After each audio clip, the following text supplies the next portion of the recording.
Hola, ¿qué tal? Buenas tardes.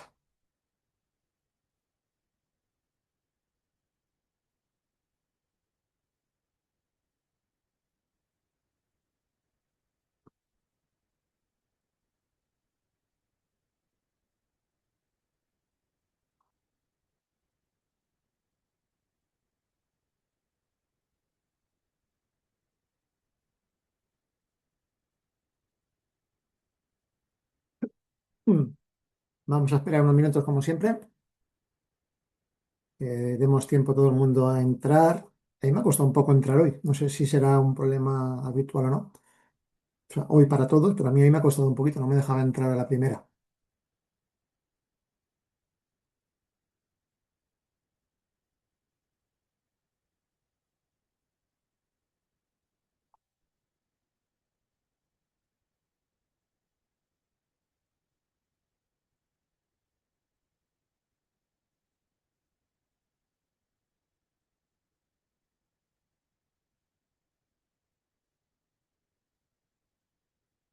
Ay, el código Fundae, que no se me olvide.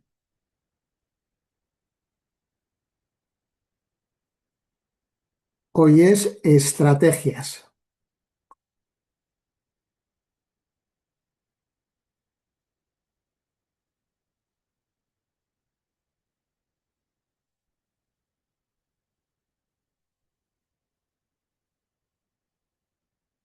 Y hoy es 9 de abril,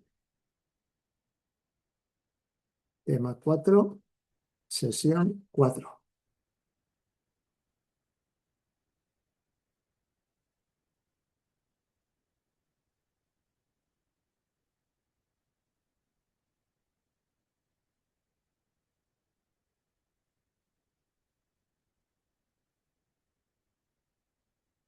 Vale, ya tenéis ahí el código Fundae también.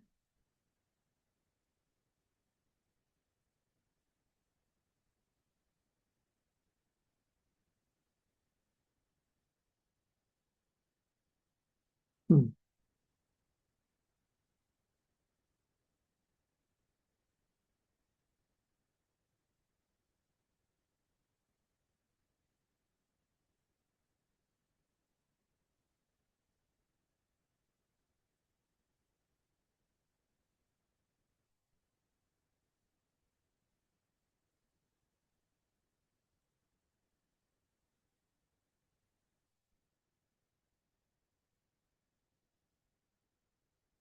Venga, pues vamos a empezar ya, si os parece.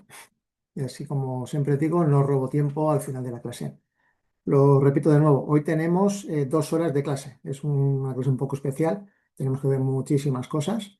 Entramos ya en Jenkins de lleno y por tanto hay que echarle un poquito más de tiempo para poder llevarlo a cabo sin problemas. Para acabar el tema 4 tendremos la sesión del lunes, que será la resolución del caso práctico 1.1. ¿Vale? Ya explicaré lo que es todo esto. De hecho, en teoría hoy también se explica el caso práctico, pero bueno, ya veremos si da tiempo a verlo hoy o ya el lunes lo vemos y lo resolvemos aquí en clase.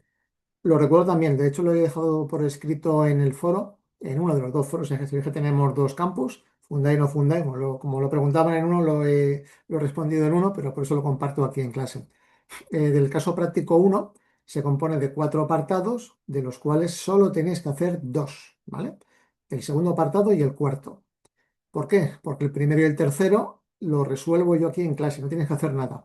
Siempre recomiendo que lo intentéis también hacer vosotros por vuestra cuenta, pero no es un caso que tengáis que entregar ni que sea obligatorio hacerlo. Es recomendable, pero no es obligatorio hacerlo. Y entregarlo no tienes que entregarlo, no puntúa nada, es simplemente un ejercicio para que veáis en clase cómo se trabaja con esas herramientas. El CP1.1 es para el manejo básico de Jenkins y el 1.3 es el manejo básico de AWS. ¿Vale? Por eso son sesiones como si fuesen una sesión práctica. Básicamente, ese caso práctico es una sesión práctica que veremos aquí en clase. Mm. Así que, perdón, yo creo que el lunes dará tiempo a plantear este caso práctico y resolverlo en el momento. Se tarda bastante poco. Vale, pues voy a compartir pantalla y hago este mini resumen rápido de lo que vimos ayer, que fue un montón de cosas, pero la pasé por encima porque no son el core de este programa. Vale, por la parte de SCM, de aquí solo me quiero quedar con lo siguiente. Tenemos que conseguir medir todo lo que hacemos, mantener auditoría, trazabilidad y un equipo bien coordinado. Lo que nos compete a nosotros, trazabilidad, auditoría y medición. ¿Cómo conseguimos, por ejemplo, auditoría? Pues dejando registro de todo. Si en vez de guardar, a ver cómo lo diría, por ejemplo, código fuente, si en vez de dejarlo en una carpeta por ahí tirado, lo guardamos en un control de versiones y estamos proporcionando un sistema de auditoría. Todo queda registrado, quién ha hecho cada cambio, cuándo lo ha hecho, qué ha cambiado exactamente, todo esto. Que, por ejemplo, tenemos llamadas a un servicio web, pues ese servicio web o el sistema que lo pone en marcha debe dejar registro de todas las llamadas que se han hecho, desde qué IP, cuándo le hizo, con qué entrada, qué salida devolvió. ¿Vale? Tener siempre un log con toda esa información. Un log que va a ir rotándose con el tiempo, pero siempre es bueno tener toda esa información, porque luego es muy útil. Medición, pues puede medir todo lo que estamos haciendo. Nos permite eso, por tanto, luego medir la calidad, el desempeño de los equipos, velocidad de trabajo para programar mejor los sprints. Todo lo que pues, se pueda medir, debemos intentar medirlo. Es la única forma de mejorar. Si no mides, no puedes mejorar. ¿Vale? Esto por esta parte. Luego estuvimos viendo plataforma de desarrollo. Aquí decimos que las tres principales son GitHub, GitLab y Bitbucket. Las tres principales a día de hoy, mañana pueden ser otras distintas. A nivel de tamaño, GitHub era la más grande, después va GitLab y finalmente Bitbucket, y cada una tiene su nicho de mercado, ¿vale? No es que una sea mejor que otra, siempre se dice que GitHub es para proyectos open source, pero en absoluto tiene por qué. Puedes utilizarlo para cualquier proyecto privado sin ningún problema. GitLab se utiliza cuando quieres tener tu propio entorno, no te fías de GitHub y quieres tener tu propio sistema on-premise, pues GitLab te permite instalarlo sin problemas, tienes el acceso al código fuente, es un producto open source, tiene esas características. Y Bitbucket es un producto muy asociado a la suite Atlassian. Si eres muy pro Atlassian, pues Bitbucket es seguramente tu herramienta preferida, ¿vale? Comentamos muy brevemente en qué deberíamos basarnos para elegir un sistema u otro. En si vamos a tener muchos repositorios privados o no, si tenemos un soporte de CI/CD. Pero vamos, de todos este tipo de características vimos que son todas muy parecidas, ¿vale?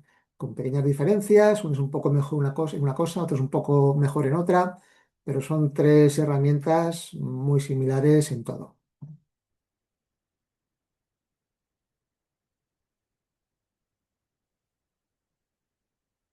Y finalmente vimos lo del apartado de versionado semántico, que eran estos tres números mágicos, el mayor number, el minor number y el patch number.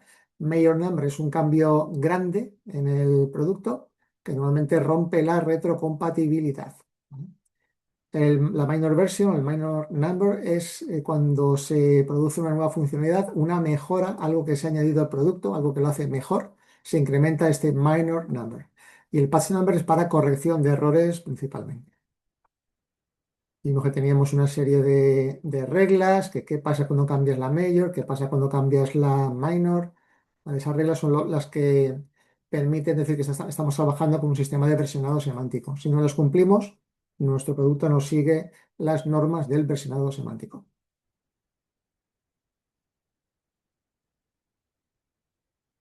Vale, y nos quedamos aquí. Este va a ser un capítulo súper rápido antes de empezar con Jenkins. Básicamente lo que pretendo con este capítulo es enseñaros la cantidad de herramientas que tenemos disponibles para poner en marcha ese tipo de sistemas de integración continua y despliegue continuo. Todo esto es solo para CI/CD, ¿vale? Son un montón de herramientas. Luego aparte hay otro montón de herramientas más, pero todas las que vamos a ver, solo el nombre y un poco el diagrama, son las que se utilizan principalmente para montar sistemas de CI/CD. Se suelen agrupar en estos bloques, bueno, ya veremos que hay muchas formas de agruparlas, pero tenemos herramientas orquestadoras, herramientas de construcción, de análisis estático, de repos de artefactos, pruebas automáticas y despliegue y monitorización. La parte de DevOps más vinculada a SIS, ¿vale? A sistemas, pues utiliza más herramientas de despliegue y monitorización. El equipo de DevOps más orientado a desarrollo, utiliza más herramientas de construcción, repositorios de artefactos, pruebas y análisis estático, ¿vale? Y todos en general se utilizan herramientas orquestadoras. Es al final quien llama a todas estas herramientas para hacer el objetivo que tengamos en cada momento. Orquestadoras, las que diseñan flujos de trabajo, las que invocan otras herramientas, las que mantienen, esto es muy importante, el historial de lo que ha pasado. Antes hablábamos de auditoría, trazabilidad. Esto permite saber qué ocurrió en cada momento, cómo se compiló, cómo se subió, qué pruebas se hicieron. Toda esa información la tenemos disponible. Veremos que, por ejemplo, Jenkins esto lo mantiene a rajatabla.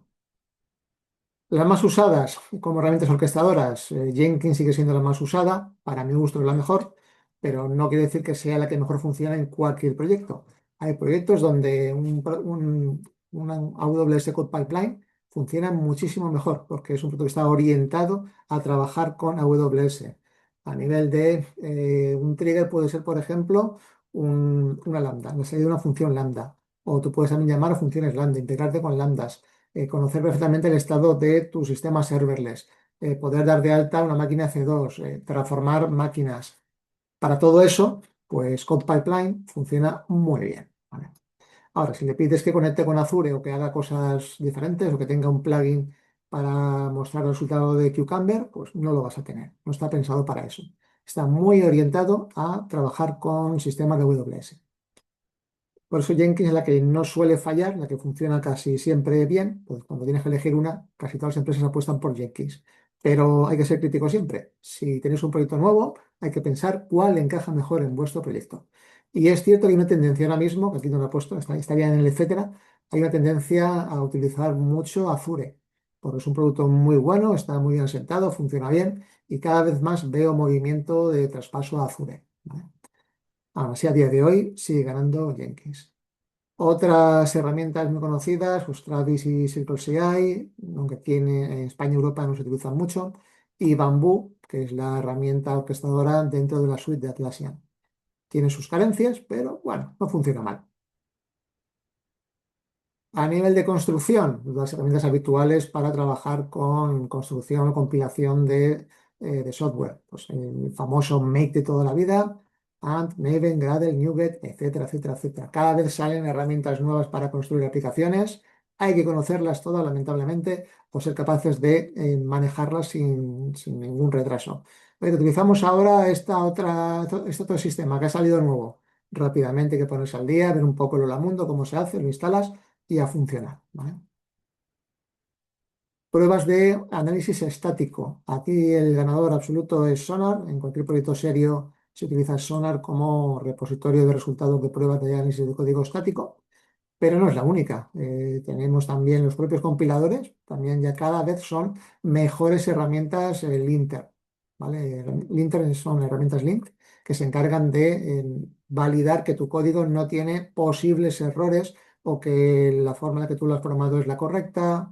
E incluso también herramientas de estilo, que has puesto los tabuladores bien, ese tipo de cosas que son un poco ya más accesorias, pero también muy útiles y necesarias. También se encargan ese tipo de herramientas de verificarlo, incluso de formatearlo. Repositorio de artefactos. Aquí es donde guardamos nuestros binarios resultantes, jamás en el repositorio de código fuente, ¿vale? Aquí guardamos, por ejemplo, imágenes Docker incluso, librerías, ejecutables, cualquier cosa que sea un ejecutable con una versión, relativo a una versión, se guarda en este repositorio de artefactos. Básicamente que todo el mundo utiliza Maven, que también si es un proyecto grande y lo puedes permitir, pues puedes utilizar Artifactory, que es un poco más caro, bastante más caro. Nexus es la más utilizada, creo yo, ¿vale? A día de hoy. Y también se utiliza el Nexus como, digamos, caché hacia un Maven central o para un repositorio de librerías. No hace falta que intentéis muy bien todo esto, simplemente que os suenen los conceptos, porque luego seguramente en el día a día os dirán, "Oye, pon en marcha un Nexus. O utiliza o conéctate con Maven Central y ponlo en modo caché o cualquier cosa. Saber un poco de qué estamos hablando y luego buscar cómo se hace eso. A nivel de pruebas automáticas, pues vamos a utilizar de hecho en estas prácticas JUnit, JMeter, Cucumber, Selenite, Mockito, WireMock. Mockito no lo usaremos, pero se utiliza muchísimo. Y WireMock sí que lo utilizaremos. Y a nivel de despliegue y monitorización, aquí tenemos herramientas que vais a utilizar hasta la eternidad. Ansible y Terraform o Terragrunt, Kubernetes, Argo CD, Grafana, Yo hace una época escribía siempre Grafana con PH. Ahora lo he puesto con F. Alguna vez lo escribiré con PH seguro. Hay muchísimas herramientas que constantemente van saliendo unas y otras y debéis estar un poco al día para saber manejarlas todas porque esto es un no parar, ¿vale? Kubernetes, no es únicamente montar el clúster gordo de Kubernetes, también ahora sale Minikube o sale eso, el K3S o sale con Docker Desktop, que también tiene un módulo bastante malo de Kubernetes, pero para hacer una prueba de concepto perfectamente es válido el propio Docker Desktop, ¿vale? Y como un pequeño apartado, también quería aprovechar unos minutos para hablar sobre GitOps, porque si no habéis oído hablar de esto, lo vais a ir hasta la eternidad. No es más que una metodología de trabajo en la cual son peticiones que nos llegan, peticiones de cualquier cosa, pero en vez de llegarnos por un Jira, por una llamada, por un servicio web, por lo que sea, nos llega mediante un commit en un repositorio, ¿vale? Eso es GitOps. Antes de entrar en este detalle, ¿de dónde viene todo esto? Todo esto viene del paradigma de infraestructura como código. Es decir, que los servidores ya no se fabrican como antes. Bueno, se siguen fabricando como antes, ¿no? Pero ahora ya entendemos el servidor como una entidad lógica, virtual, no es como algo físico, que en el fondo es todo físico y es todo hierro y son todo chips.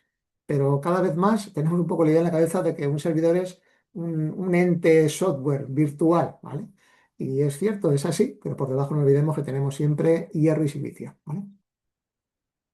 Después os pongo este comentario de los servidores ya no se fabrican, se definen. ¿Cómo definimos los servidores? Pues con Ansible, Terraform, con kubectl para dar de alta nuevas instancias en Kubernetes, Shell scripts. De esta forma es como estamos definiendo nuestros servidores.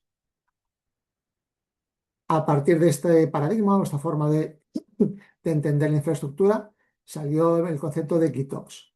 GitOps no es más que hacer solicitudes siguiendo una determinada API. Esa API no es una API REST, no tiene nada que ver con API REST, es simplemente hacer commits. Podemos guardar esas peticiones en un fichero, generalmente suele ser un JSON, un YAML, ese tipo de documentos de texto, en la cual, con un formato específico, nos piden hacer unas determinadas cosas, ¿vale? Cuando lleguemos al apartado de AWS, entenderéis esto mucho mejor, pero básicamente en estas solicitudes, en modo texto, lo que hacemos es guardar esa solicitud en un repositorio de código de Git, hacemos un commit con el cambio que queramos hacer en ese fichero y cuando se produce ese commit, instantáneamente se desencadena esa acción. Si yo he pedido, por ejemplo, en un fichero de texto, instálame esta aplicación en entorno de preproducción, cuando yo haga commit de ese fichero de texto, alguien lo va a leer y va a decir, vale, tú quieres hacer esto, pues yo te lo hago. Me conecto al entorno y te hago esa instalación de esa aplicación, ¿vale? Veremos un ejemplo de algo parecido a esto cuando trabajemos con Kubernetes con Argo CD, ¿vale? Ya lo comentaré un poco, dos slides más adelante, comento lo que es Argo CD. ¿En qué se basa esto de GitOps también? En utilizar Git como fuente de verdad, y no solo como fuente de verdad, sino como fuente de auditoría y trazabilidad. Esto permite saber qué persona en qué momento pidió hacer un cambio concreto en esta máquina. Por ejemplo, añadirle 2 gigas más o darle 2 gigas más de HIP a la máquina virtual Java de esta aplicación. O cualquier cosa queda registrado siempre en un fichero indicando qué persona y en qué momento lo hizo. Pues Git es nuestra fuente de verdad, no solo del estado actual, sino de qué ha pasado en nuestra infraestructura en el tiempo atrás, siempre que queramos verlo, podemos ver qué pasó en tal instante, ¿no? Ejemplos de GitOps. Pues, por ejemplo, construir una imagen Docker a partir de un merge en una rama. Eso sería un ejemplo de GitOps, aunque es un poco lo que hacemos habitualmente, ¿no? Que hemos visto con Jenkins o con un pipeline, que podemos coger una rama y directamente pues, compilarla, hacer pruebas, preparar la imagen Docker, subirla a un repositorio. Todo eso lo hemos hecho a partir de que alguien ha hecho un commit en un fichero concreto, ¿vale? Pues eso sería, a partir de ese commit en un repositorio de código, hemos desencadenado un montón de procesos que han acabado almacenando una imagen Docker en un repositorio, en un registro o donde sea. Otro ejemplo de una acción de GitOps, pues que nos digan, a partir de un commit, por ejemplo, un commit en la rama master, despliega en servidores la última versión de esa aplicación, ¿vale? Lo que decíamos antes de, vamos a subir la versión V02 a la rama master. Cuando se detecta ese commit o ese push, mejor dicho, lo que ocurre es que alguien está escuchando en esa rama y dice, vale, tengo que desplegar en producción esta nueva versión que me han subido. Tengo que compilarla, hacer las pruebas, conectarme a los servidores, hacer el despliegue. Eso sería el despliegue continuo. Y se origina a partir de un push en una rama master en este caso. Y bueno, hay ejemplos de GitOps hay 200.000. Se utiliza para un montón de cosas. ¿Cómo estamos? Yo lo voy a orientar un poquito más al despliegue, ¿vale? Todo esto. ¿Cómo estamos desplegando en producción actualmente con un poco lo que hemos visto hasta ahora? Pues un desarrollador hace un push en el código fuente, en el repositorio, mediante un webhook lo detecta Jenkins, compila una aplicación, la guarda en un registro Docker y finalmente la despliega en un clúster de Kubernetes. Aquí todo el orquestador sería Jenkins, es quien se encarga de todo. ¿Qué está pasando aquí? Pues que Jenkins tiene acceso al entorno de producción, tiene acceso a los registros, tiene acceso a un montón de cosas que quizás no deba tener. Porque Jenkins no deja de ser un sistema muy robusto, pero no es infalible. Entonces, no es del todo aconsejable guardar mucha información sensible en una máquina Jenkins. Este era el modelo push directo. Vamos a ver pues el modelo pull o indirecto. En este ejemplo vemos cómo partimos del el mismo trigger, es un commit o un push que se ha hecho en un repositorio, eso provoca un webhook que notifica a Jenkins de que ha habido ese push, se encarga Jenkins de hacer toda la compilación, las pruebas, todo el pipeline CI/CD y finalmente lo guarda en el registro de esa imagen Docker. Al mismo tiempo, una vez que ya tiene todo registrado, lo que hace es escribir en un fichero de texto en otro repositorio diciendo, oye, que tienes una versión nueva. Así que cuando puedas la despliegas. Y aquí aparece otra entidad, en este caso llamada Argo CD, que lo que hace es, o bien mediante consulta directa a este repositorio, o bien mediante un webhook, le notifican que alguien ha escrito aquí. Él detecta que alguien ha escrito ahí, va a leer lo que le han escrito y se da cuenta que le piden actualizar una aplicación. Él sabe que tiene que conectarse al entorno de desarrollo, al entorno de UAT, al entorno de producción, al clúster, y él sabe cómo desplegar esta aplicación en todos estos entornos. Por lo tanto, en Jenkins ya no estamos guardando ni credenciales de acceso a toda esta plataforma, ni cómo está organizado aquí, si esto es un clúster o no es un clúster, en qué IPs está, qué usuarios tiene. De todo esto, Jenkins no sabe nada. Ya hemos aislado a nivel de seguridad un montón nuestro sistema, ¿vale? Y nunca nadie va a poder acceder mediante SSH a estos sistemas.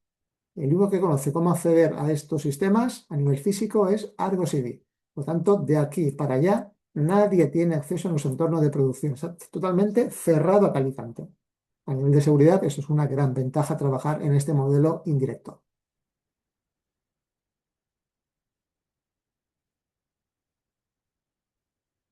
Ventajas, ya he comentado alguna, la principal, seguridad. El agente externo ya no tiene acceso a la plataforma de CICD, ¿vale? Solo puede solicitar las tareas que se han definido en la interfaz de GitOps. Yo no puedo saber nada. Jenkins ya no va a almacenar credenciales como AWS Keys, ya os lo adelanto, porque la última edición hace unas semanas hubo bastantes follones, casi casi a nivel legal, así que mucho cuidado con esto. Las claves de acceso a AWS, junto con los certificados y demás, valen más que el oro. Tener acceso a estas claves puede suponer una millonada en pérdidas para una empresa, aparte de consecuencias legales muy gordas. Tener acceso a estas claves implica que tú puedes empezar a crear máquinas virtuales a costa de otra empresa, que eso tiene un coste muy alto, hablamos de miles o millones según lo que te estén pidiendo. Si empiezan a minar bitcoins con máquinas gordas o a entrenar modelos o lo que sea, te va a suponer una millonada como te pillen las claves de acceso a AWS o de Azure o al que sea, ¿eh?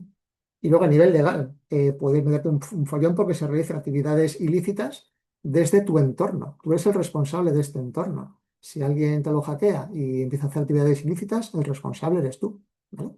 Tendrás que demostrar lo contrario, pero de momento el culpable eres tú. Y comento esto porque en la última edición hubo 3 denuncias, por suerte solo de AWS, a 3 alumnos porque les habían hackeado la cuenta y estaban haciendo ataques de OS desde un montón de máquinas a sistemas externos, ¿vale? Es muy peligroso. Entonces, tener estas credenciales en un Jenkins donde accede muchísima gente, con los bugs que pueda tener Jenkins en un momento dado, pues no parece una buena opción. Por eso, a nivel de seguridad, aislar toda esa información en un Argo CD es mucho mejor que mantenerlo en un Jenkins, sobre todo porque ese Argo CD no está abierto al público, nadie puede acceder a él. Sin embargo, Jenkins está abierto a cal y canto a nivel web desde Internet, ¿vale? Por ejemplo, para que un webhook de un GitHub pues, pueda comunicarse con este Jenkins, ¿vale? Entonces, Jenkins es mejor que no almacene nada sensible. Siguiente ventaja, aislamiento. Jenkins no tiene por qué conocer qué infra tenemos en los servidores. Son máquinas F2, son máquinas Linux, son máquinas Windows, es un clúster, es un serverless, es una infraestructura como código que se genera con Terraform. No tiene por qué saberlo Jenkins, es más, puede cambiar con el tiempo. Vamos a aislar esa parte y que sea un sistema especializado en despliegue que se encargue de saber cómo hay que desplegar cada aplicación en qué entorno, ¿vale? Luego tenemos los sistemas que veremos en el tema 5 de tipos de despliegue, despliegues incrementales, blue-green o red-black, sistemas de Canary. Tampoco tiene por qué saber Jenkins cómo se despliega cada aplicación en cada entorno con qué procedimiento. Esa información tenemos sistemas específicos para ello, pero vamos a dejarle que esos sistemas se encarguen de hacer estas tareas. Y la siguiente ventaja principal, el registro. Todo queda registrado.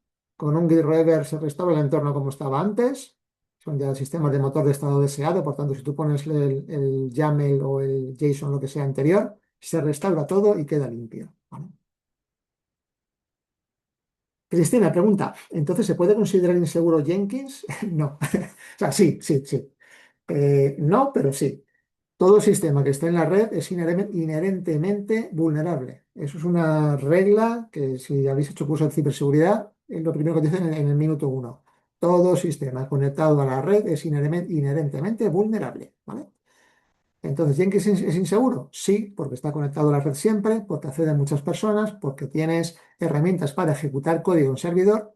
Digamos que más que inseguro, es peligroso. Debes tener mucho cuidado en el acceso a Jenkins, porque se pueden hacer cosas muy bestias desde Jenkins, ¿vale? Sobre todo cuando no se siguen las buenas prácticas, no se aíslan los servidores del entorno de Jenkins, no se distribuyen las tareas a agentes securizados. Cuando no se hace bien, cuando no se hace bien todo, pues tienes un sistema peligroso en manos de alguien que puede hacer un uso indebido. Ahora bien, ¿considero yo Jenkins inseguro? No. Es un sistema muy seguro, diría que es, si no el más seguro, de los más seguros a día de hoy para este tipo de tareas. Está totalmente probado, lo usan millones de personas, es el más seguro que hay, ¿vale? Pero no obstante hay que seguir una serie de normas porque todo sistema es susceptible de ser hackeado. Y muchas empresas, muchas empresas, se me ha ido un poco la palabra, es cierto, pero no quería decirlo así. Muchas organizaciones, ¿vale? Que es un poco polite, utilizan Jenkins como una barrera, un punto de entrada más para poder atacar un sistema, ¿vale? Digo empresas porque hoy en día el tema de ataques, ciberataques industriales está a la orden del día, ¿vale? Pero vamos, no es que sea inseguro Jenkins, ¿eh? Simplemente que es peligroso. Es como dar iba a decir una barbaridad política, es como dar el botón nuclear a alguien que no se lo merece, ¿no? Pues ese tipo de cosas, pues hay que tener cuidado a quién le das acceso a tu sistema peligroso como sería Jenkins. Ahora, utilizar Argo CD en vez de Jenkins no es un en vez de, es un además de, ¿vale? Para las tareas de despliegue, mejor optar por un Argo CD o sistemas similares, hay muchos. Y para orquestación pura y dura, y compilación e integración continua, Jenkins perfectamente válido. Para proyectos pequeños o que no sean muy peligrosos, Jenkins también lo puedes utilizar para hacer despliegue. No es inseguro ni mucho menos, ¿eh? No quiero dar la impresión de que es inseguro. Es el más seguro que hay, en mi opinión. Pero aún es más seguro poner un firewall en medio y que nadie pueda acceder. Eso es lo más seguro que hay.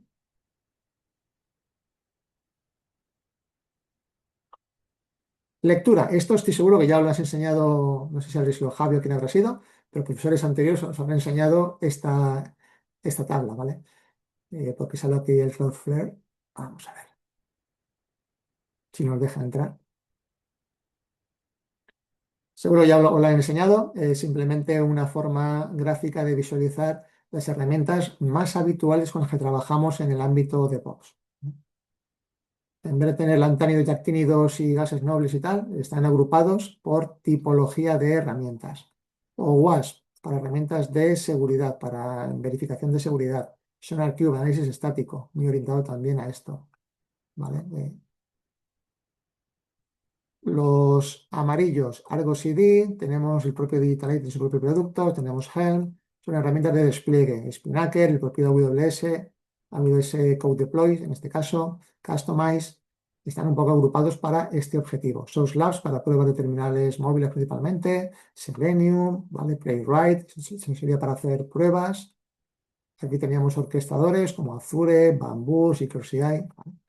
¿Qué es lo bueno de esto? Que puedes ir pinchando y sacar información de todos estos productos, porque si te dice alguien, necesito un servidor de Kubernetes, pues te vas a ir rápidamente y tienes Kubernetes, OpenShift, el EKS, el AKS, ¿vale? Si estás en Amazon o en Azure, tienes uno u otro. Una forma de ver qué herramientas tenemos disponibles. Simplemente es para esto.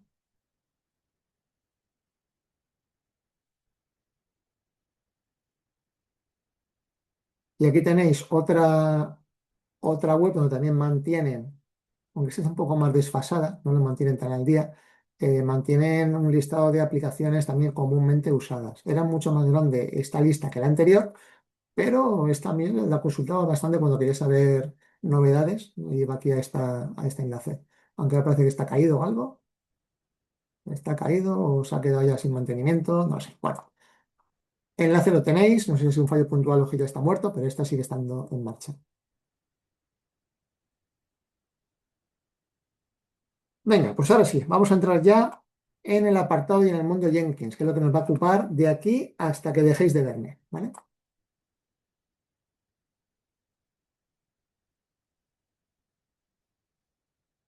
Herramientas orquestadoras y concretamente Jenkins.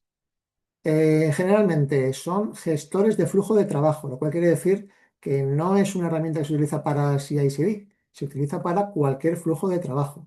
Yo lo he visto mucho como orquestador de procesos de ETL, de carga nocturna de base de datos, o sea, se utiliza para mil cosas. Funciona como un motor de flujo de trabajo, por lo tanto tiene sus entradas, sus triggers, tiene sus herramientas, sus flujos de trabajo, su almacenamiento temporal, su recuperación de pipeline fallidos, su historial, es un motor de flujo de trabajo, ¿vale? Aquí le vamos a utilizar para CI/CD, pero se puede utilizar para cualquier cosa. Esos flujos de trabajo lo vamos a llamar pipelines, ¿vale? Aquí se llaman pipelines y se definen mediante un DSL. DSL es lenguaje específico de dominio. Es un lenguaje que se ha diseñado específicamente para este contexto, para diseñar pipelines, ¿vale? Eso es un DSL. Todas se caracterizan por tener triggers para lanzar estos procesos, estos pipelines, permiten configurar la ejecución de los pipelines, acceder a todos los logs de qué se ha hecho en cada pipeline, ver en qué estado se encuentra, el historial, todo esto. Y la principal característica es la conexión con un montón de herramientas. Tú puedes conectar Jenkins con SonarQube, con Kubernetes, con AWS, con cualquier tipo de pruebas, con lo que quieras. Las principales herramientas ya las hemos visto antes, no me voy a repetir. Jenkins fue de las primeras y bueno, como tiene un poco más bagaje, pues también lo que pasó un poquito como con GitHub, al ser la primera grande, pues todo el mundo lo ha usado y se ha instaurado como un estándar, ¿vale? Pero repito, no quiere decir que no haya que mirar nada más, ¿vale? Hay muchísimas herramientas y todas son igualmente válidas. ¿En qué se basa Jenkins? Vamos a hablar de este DSL que se compone de tres principales conceptos: etapas, pasos y nodos o agentes, ¿vale? Nodo y agente, aunque no es lo mismo realmente, digamos que vamos a entender como que es lo mismo, ¿vale? Cuando hable de agente o hable de nodo, estaré hablando de lo mismo. Y por cierto, hay una pregunta en los test que hace referencia a agente y nodo, ¿vale? Como puede llevar a confusión, os voy a dar una pista. Cuando lleguéis a esa pregunta, buscad en los apuntes y veréis que está respondido en los apuntes tal cual. Lo que ponga en los apuntes, responderlo. Porque hay una que dice, ¿son nodos o son agentes? Buscad la palabra que viene en el temario porque es justo esa, ¿vale? Bueno, entonces, vamos a hablar de etapas, stages, pasos, steps y nodos. Esta definición la vamos a guardar en un fichero que se suele llamar Jenkins file, ¿vale? Fichero de Jenkins. No es obligatorio que se llame así, pero un poco por convención. Normalmente en la carpeta raíz de un repositorio aparece el Jenkins file, ¿vale? En ese Jenkins file tendremos la definición de qué etapas tenemos. Las etapas, ¿os acordáis cuáles dijimos que eran? Descarga el código fuente, construcción, despliegue en entorno de pruebas, ejecución de pruebas, despliegue en producción, emisión de informes. Eso serían las etapas. ¿Qué son los pasos? Los pasos es lo que tenemos que hacer a nivel de línea de comandos para lograr esos objetivos. ¿Qué tengo que hacer para descargarme el código fuente? Pues poner git, clone, tal, o checkout, SCM, lo que sea, ¿vale? Los comandos del sistema operativo que tenemos que lanzar para conseguir el objetivo de una etapa serían los pasos. Y el nodo del agente es el lugar en el cual vamos a ejecutar esas tareas. Es la máquina física donde se ejecuta. Yo puedo decirle, dame, dame no, esta etapa que la ejecute este nodo y esta otra etapa que la ejecute este otro nodo. ¿Por qué? Porque la primera etapa se tiene que hacer en una máquina Windows y la otra en una máquina Linux. Por poner un ejemplo, pues yo voy a distribuir que esta etapa va a este nodo y esta otra etapa a otro nodo. Como hemos dicho, este Jenkins file se guarda en el repositorio y lo vamos a guardar en cada rama que queramos incluir en nuestro ciclo de integración continua, ¿vale? En este caso ya me voy a centrar en pipelines de integración continua. Que queremos ejecutar integración continua en la rama development, la rama master y la rama feature Z, porque nos interesa saber un poco cómo está ese proyecto, pues ponemos el Jenkins file en esas tres ramas, simplemente eso. Cada pipeline se puede configurar con una serie de parámetros, de forma que tú puedas adaptar la ejecución. Cuando estamos ejecutando un pipeline de forma manual, tú le dices ejecutar con parámetros. Y antes de ejecutarlo te dice, ¿qué parámetros quieres? A ver, rama a descargarte, la rama master. Entorno de ejecución, entorno de preproducción. Usuario, soy yo quien lo va a pedir. Lo vas a ejecutar y te permite parametrizar ese pipeline, ¿vale? Y bueno, la principal característica o fortaleza que tiene Jenkins es la enorme cantidad de plugins que tenemos disponible para hacer casi cualquier cosa dentro del ámbito CI/CD o ETLs o lo que se os ocurra, ya tienes un plugin que lo hace. Si no lo tiene Jenkins, seguramente no lo tenga nadie. Lo cual no quiere decir que todo se haga mejor con Jenkins.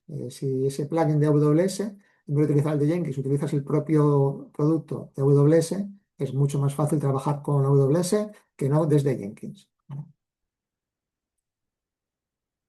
Vale, ¿cómo está distribuida la ejecución de Jenkins? Tenemos un nodo maestro. Este nodo maestro se debe encargar únicamente de la orquestación pura. Es decir, saber qué pipelines se están ejecutando, qué etapas tiene, a qué agente voy a mandar o a qué nodo voy a mandar cada etapa. Permiso de usuario, qué usuario puede acceder a qué pipeline. Tú puedes ejecutarlo, tú solo puedes verlo, tú puedes ver el historial, tú no lo puedes ver. Me voy a conectar a un directorio activo de usuarios para ver tus permisos. Esas tareas puramente administrativas se encarga el nodo maestro, ¿vale? Cuando tú instalas Jenkins, te instala un nodo maestro para tener todo el control de quién puede acceder y todo eso. Y al mismo tiempo, esto espero que algún día lo cambien, también te están instalando un ejecutor. ¿Qué es un ejecutor? El ejecutor es donde puedes ejecutar los pasos o las etapas, ¿vale? Una etapa tiene muchos pasos, y esos pasos se ejecutan en una máquina. ¿En qué máquina? En este ejecutor, ¿vale? Es como si fuese un entorno de ejecución, ¿vale? Que viene por defecto instalado y preparado para ser usado cuando te instalas Jenkins, ¿vale? Jenkins sería, la instalación básica sería esto de aquí. Dicho esto, ¿se trabaja de esa manera que ejecutando todo el mundo aquí en este ejecutor? Por supuesto que no. Aquí en este ejecutor prohibido hacer nada en un entorno de producción real. Aquí en clase lo vamos a hacer así, ¿vale? Vamos a trabajar con este ejecutor. Pero en la vida real esto está prohibido. Ahora veremos el por qué. ¿Cómo se trabaja realmente? Se trabaja con agentes. Lo que hago es instalarme mini Jenkins, los voy instalando en muchas máquinas distintas, ¿vale? Tengo aquí varios mini Jenkins. Esos mini Jenkins se llaman agentes. Yo puedo tener un montón de agentes en una máquina física. o puedo crearme máquinas virtuales y en cada uno un agente. Da igual. El agente es un entorno bastante aislado, el cual digamos que no tiene visión de nadie más y desde quien acceda aquí no va a poder acceder a la gente a nivel de línea de comandos, ¿vale? Son entornos separados y lo que hacen es recibir tareas del nodo principal. El nodo principal le dice, oye, ejecútame esta etapa aquí.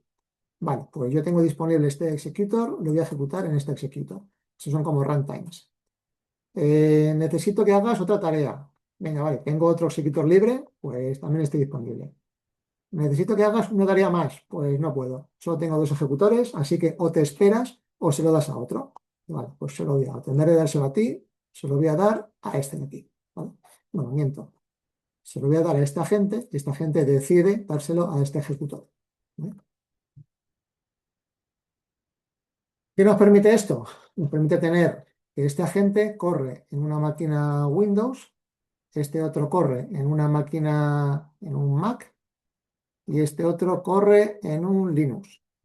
Por lo tanto, si me piden que compile una aplicación de .NET, pues voy a tener que obligatoriamente mandárselo a esta gente. Si me piden compilar algo de Windows, perdón, de Linux, se lo mandaré a este otro. Si me piden hacer pruebas de una aplicación de escritorio en un Mac, se lo tengo que mandar a este de aquí. Cada gente se especializa en una tarea concreta. Aquí he puesto el ejemplo muy sencillo del sistema operativo, pero generalmente es este agente sabe de Java, sabe compilar Java, sabe ejecutar Java, sabe lanzar pruebas con JUnit, por ejemplo. Este otro agente sabe Python, por tanto tiene todos los entornos de Python, la versión 3.9, 3.10, 3.11, 3.12, 3, lo que sea. Tiene PyTest, tiene Flask, tiene un montón de herramientas de Python. Entonces, este agente de aquí sabe trabajar con aplicaciones de Python. Eso es cómo se distribuyen realmente los agentes y las tareas. Y este nodo maestro únicamente se encarga de orquestar, organizar. Tú haces esto, tú haces esto, tú haces esto, tú haces lo otro, ¿vale? Y pone información en común. Cuando este agente acaba una tarea, si esto genera un par de ficheros de resultado de un informe, ese informe lo almacena el nodo maestro y se lo puede pasar al siguiente agente para que haga una tarea a partir de ese fichero, por ejemplo, ¿vale? Es el puro orquestador y ese es el puro ejecutor. Adrián pregunta, ¿Executor es lo mismo que los runners de GitLab? Sí, es muy parecido. Sí, sería un buen símil. Sí.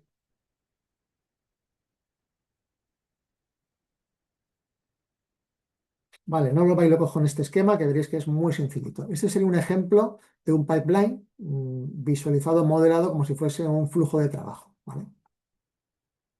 ¿Cómo empieza este flujo de trabajo? ¿Cuál es el trigger? El trigger es que se ha producido un commit en el control de versiones. Ese control de versiones nos dice qué repositorio ha tenido el commit y en qué rama se ha producido. Y por tanto, Jenkins inicia el flujo de trabajo. ¿Cómo lo empieza? Descargando el código fuente. Y además también se va a traer, en caso de que tengamos otros repositorios con dependencias, se va a traer todos esos repos. Todo ese código fuente lo va a traer en el mismo espacio de trabajo. Si todo ha ido bien, pasamos a la siguiente etapa. Si ha ido mal, abortamos el pipeline. ¿Vale? Suponemos que ha ido bien. ¿Qué es lo que hacemos ahora? En otra etapa, otro agente se encarga de construir la aplicación, lanzar la imagen Docker, lo pone en marcha y puede que para hacer esta tarea tengamos que compilar varios módulos juntos. Pues en paralelo vamos a compilar todos los módulos hasta que acabamos. Si todos han compilado de forma correcta, pasaremos a la siguiente etapa. ¿Que ha habido algún fallo en la compilación? Matamos al desarrollador y después abortamos este pipeline. ¿Vale? Os recuerdo, jamás subáis código que no compila. Siguiente etapa, etapa de pruebas. Aquí estamos probando nuestra aplicación y de nuevo, en paralelo, podemos lanzar pruebas del módulo 1, pruebas del módulo N, pruebas en Smoke, pruebas de rendimiento, pruebas end-to-end. Todas las pruebas las ejecutamos en paralelo, si es posible hacerlas en paralelo. Eso va a generar un informe de pruebas y si todas las pruebas han ido bien, pasaremos a la siguiente etapa, que sería el despliegue en producción. ¿Vale? Voy a poner un ejemplo. Desplegamos en producción, cada etapa va emitiendo unos informes y finalmente el workflow finaliza. ¿Vale? Y se publican estos informes. Esto es lo mismo que hemos visto en lo que serían las tareas habituales o las etapas habituales de un flujo de interacción continua, pero simplemente modelado como un flujo de trabajo. Aspectos interesantes saber aquí, el paralelismo y la secuencialidad. Si os fijáis, este bloque de aquí se ejecuta y hasta que no acaba de forma correcta, no empieza el siguiente. El siguiente, de nuevo, cuando esté acabado, empieza este, no empieza antes, y este va a lanzar en paralelo varias etapas que tienen que acabar con éxito todas bien. O si no acaban todas bien, se marca o se hace un try catch o lo que sea, pero si al final decidimos que podemos continuar, entonces continuamos, y si no, abortamos. Por tanto, tenemos algunas tareas en paralelo y unas tareas que son secuenciales y dependientes. Todo esto tenemos que definirlo dentro de nuestro Jenkins file. Vamos a decir qué tareas son secuenciales y qué tareas son paralelas.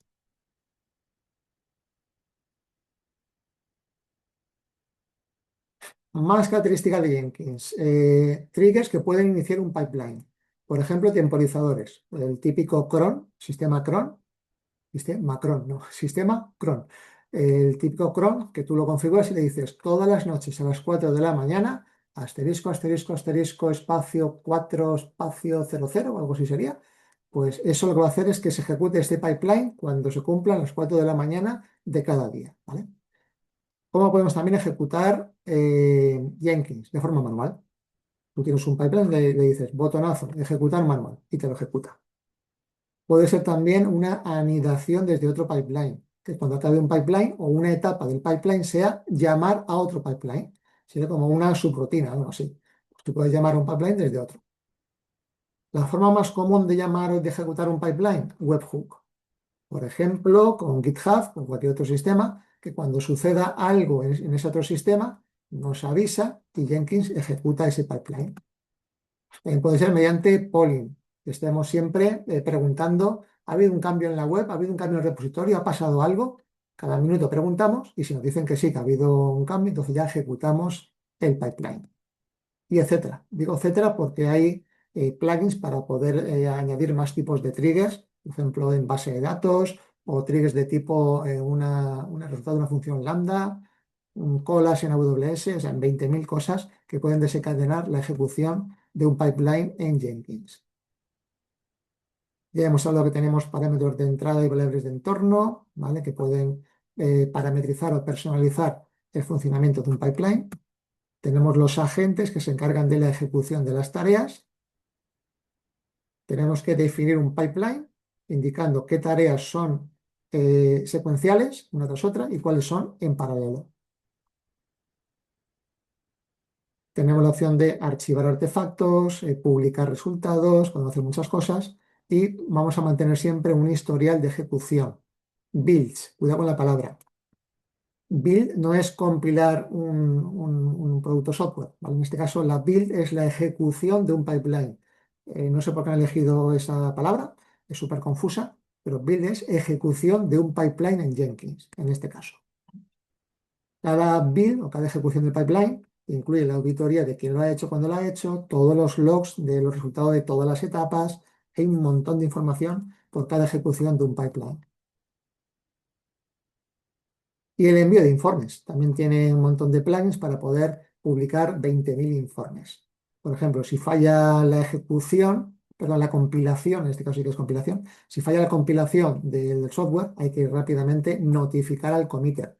A quien haya hecho ese commit, rápidamente un correo, por eso guardamos los correos en el repositorio, mandamos un correo a esa persona para que, oye, tu producto, tu commit ha provocado que no compile la aplicación, ¿vale? O sigue todo bien, pues los resultados los vas a informar al responsable del producto, o al jefe de proyecto o a quien sea. Vale, el Jenkins File. Tenemos dos tipos de Jenkins File, el declarativo y el scripting. Yo diría, esto un poco lo estoy siguiendo lo que dice la teoría. La práctica es que es un mix. Normalmente tenemos una sintaxis declarativa y por dentro tiene algo de scripting, ¿vale? Tener un Jenkins File todo scripting, yo no he visto ninguno. O si he visto alguno, no me acuerdo. Pues todos son declarativos y para cosas un poco peculiares pues se hace scripting. Scripting es más que como programar dentro, pero generalmente es todo declarativo. Cuando veamos ejemplos veréis que es más fácil entenderlo viéndolo que explicándolo aquí de forma teórica. Vamos a ver primero qué son las etapas, las fases. Cada etapa es un bloque de ejecución de comandos que tiene un objetivo global concreto, ¿vale? No es una función, no es algo que yo parto en tres etapas, subetapas, no, es algo, un bloque entero que tiene un objetivo concreto. Por ejemplo, descargarme todo el código de todas partes. Es un objetivo concreto. Pues tengo una etapa que es descargar todo el código. Compilar es entero. Compílalo entero y produce el ejecutable entero. Pues todo eso es una etapa, ¿vale? Lo digo porque muchas veces me encuentro algunos pipelines que entregáis que tienen preparo el entorno, ahora compilo esta parte, ahora compilo la otra, ahora lo uno, ahora.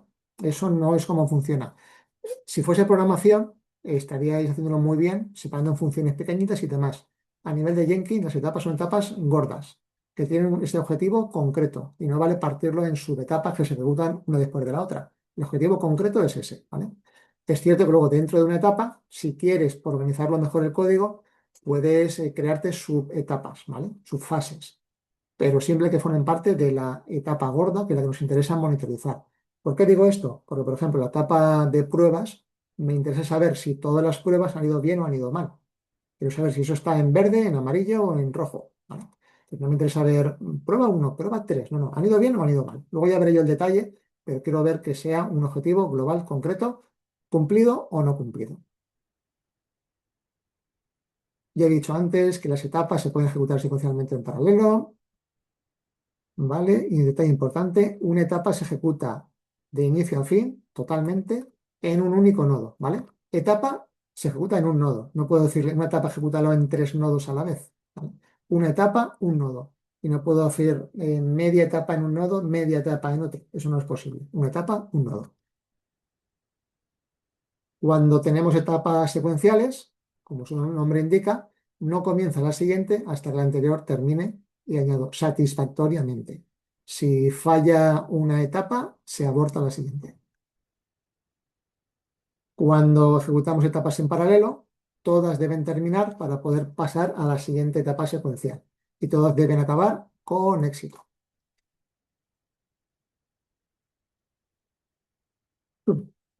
Vale, ya hemos visto las etapas. ¿Qué son los steps o los pasos o acciones?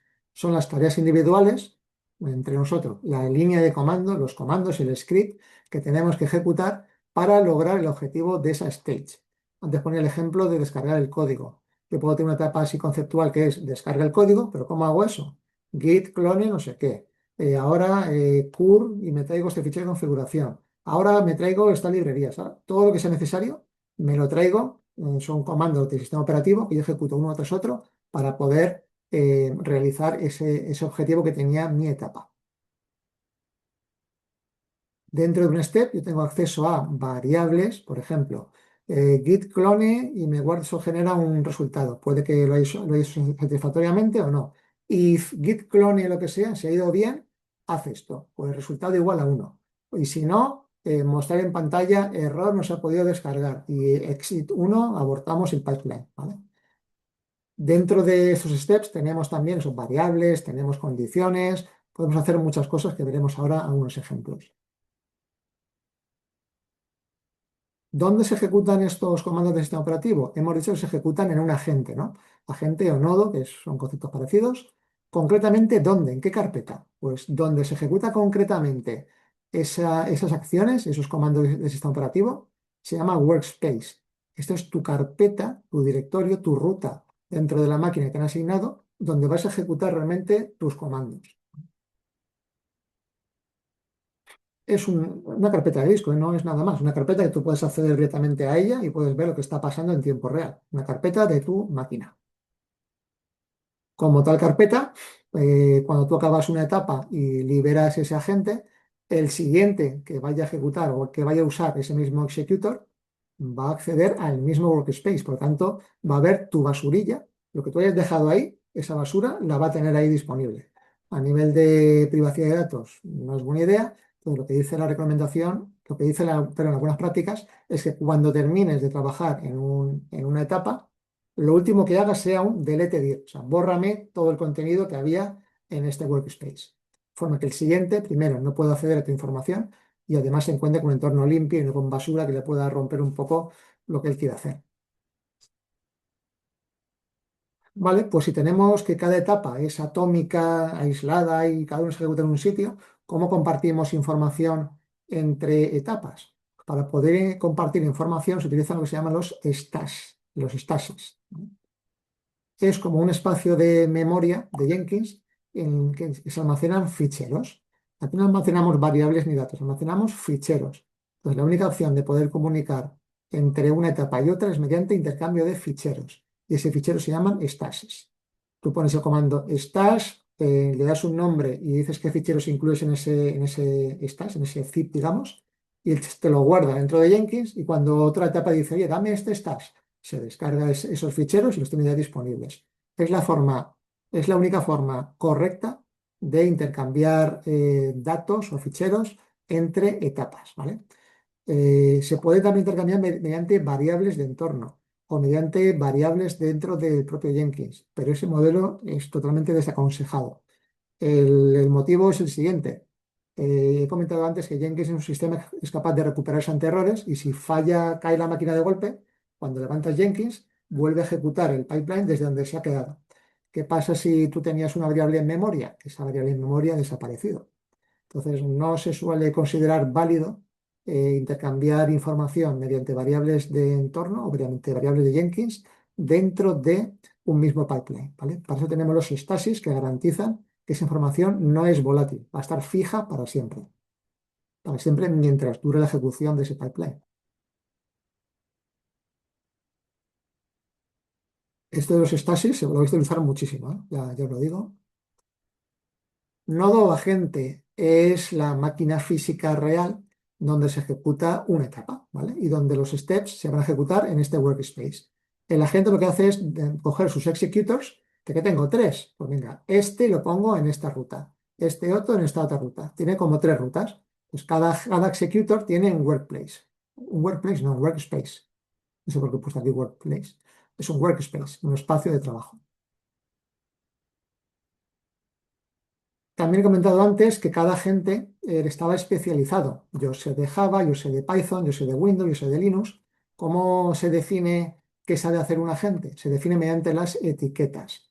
Yo puedo crear una etiqueta y digo, mi agente tiene la etiqueta Python y también la etiqueta Linux y también la etiqueta Java. Eso quiere decir que en la máquina donde se está ejecutando ese agente está instalado Python, está instalado Java y es una máquina Linux, ¿vale? Son características que ya vienen predefinidas y preinstaladas en ese agente, y por donde está disponible para hacer yo lo que quiera. Cuando yo elija a qué agente mandar una etapa, yo le diré, dame un agente, o esta etapa se va a ejecutar en un agente que tenga la etiqueta Linux. Y a lo mejor tienes tres, y ya decide Jenkins a cuál de los tres le asigna. El que tenga menor carga, el que responda más rápido, eso ya lo se encarga él de distribuir toda la carga.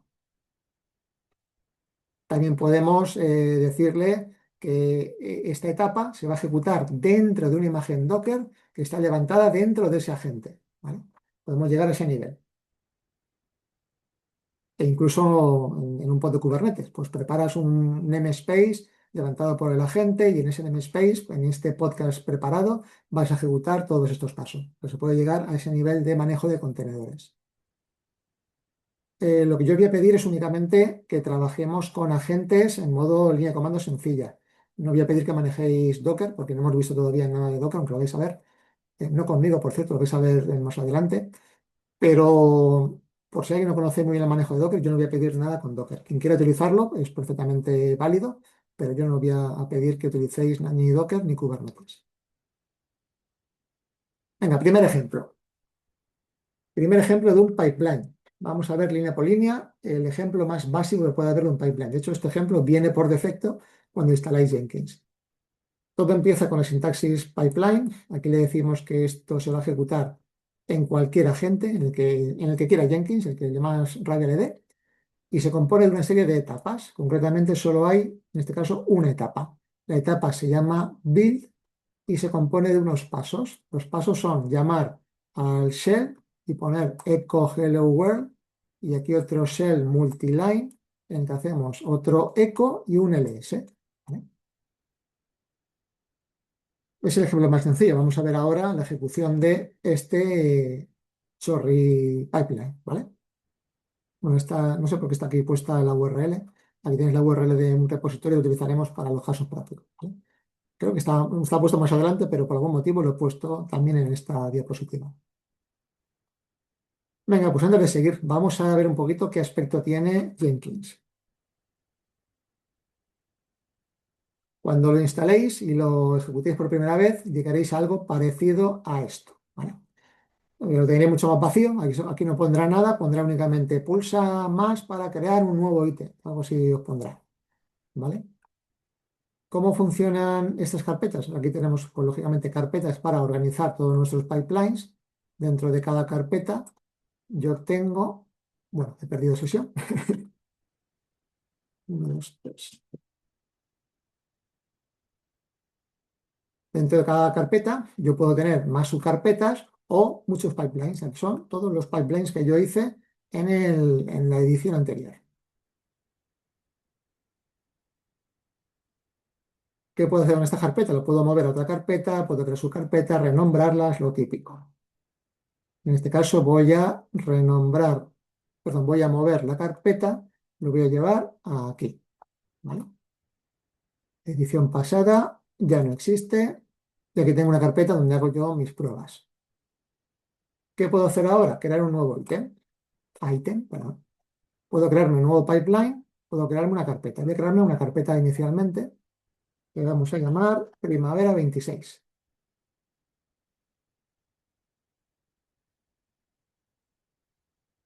Ya tengo aquí mi primera carpeta y está todo vacío. Vale, puedo pulsar aquí en Create a Job o puedo pulsar en New Item, que me gusta más. Pulso aquí. ¿Qué nos permite hacer Jenkins? Nos permite hacer, por ejemplo, lo más utilizado es el pipeline multibranch. Esto lo veremos en el CP 1.4, en el caso práctico 1.4.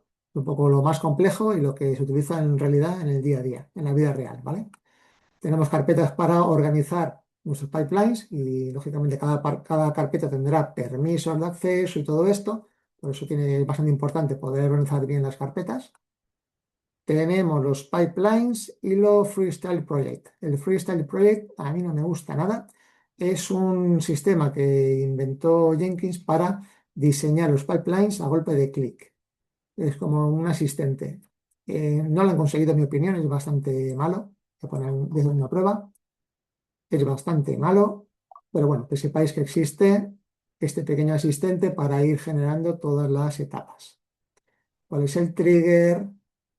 Paso para construir, acciones futuras, pues vas a conectar con un publicador de correo, un publicador de Cucumber, lo que sea. A ver, no me gusta. Esto no lo usa nadie, ya os lo digo, pero que sepáis que esto existe. No voy a perder ni un segundo más porque me parece horrible. Vale, ¿qué se usa en la vida real? Carpetas, pipelines y multi-branch pipelines. Vamos a hacer nuestro primer pipeline. Hola mundo. Vale. De aquí, lo primero que me interesa que veamos, el trigger. ¿Cuándo se va a ejecutar este pipeline? Además de manualmente, que es algo que yo puedo hacer siempre. Construir cuando acabe otro proyecto. Lo que decíamos de concatenar la ejecución de los pipelines. Construir periódicamente. Aquí ponemos la planificación. Fijaos que tenemos aquí una interrogación dentro de cada o casi cualquier parámetro. Por ejemplo, build periodically. Le damos aquí, tenemos una información de esto nos proporciona una característica parecida a cron para ejecutar periódicamente este proyecto. ¿Vale?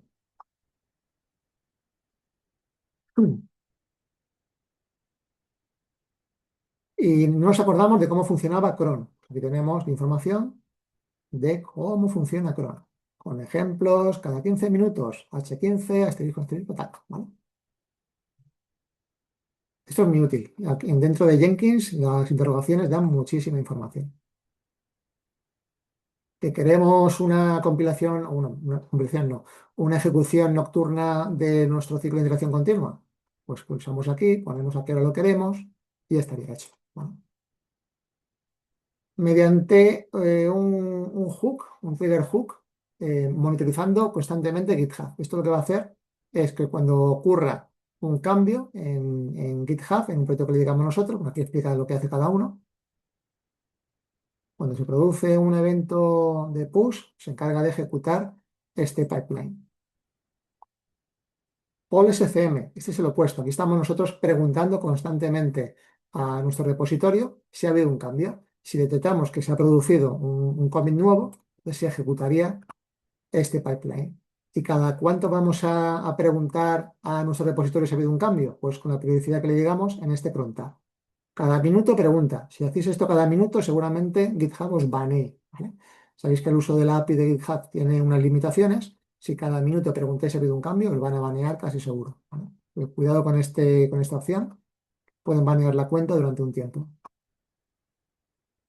O también se puede ejecutar mediante un script remoto. Eso lo que hace es proporcionarte una URL que tenemos aquí definida, ¿vale?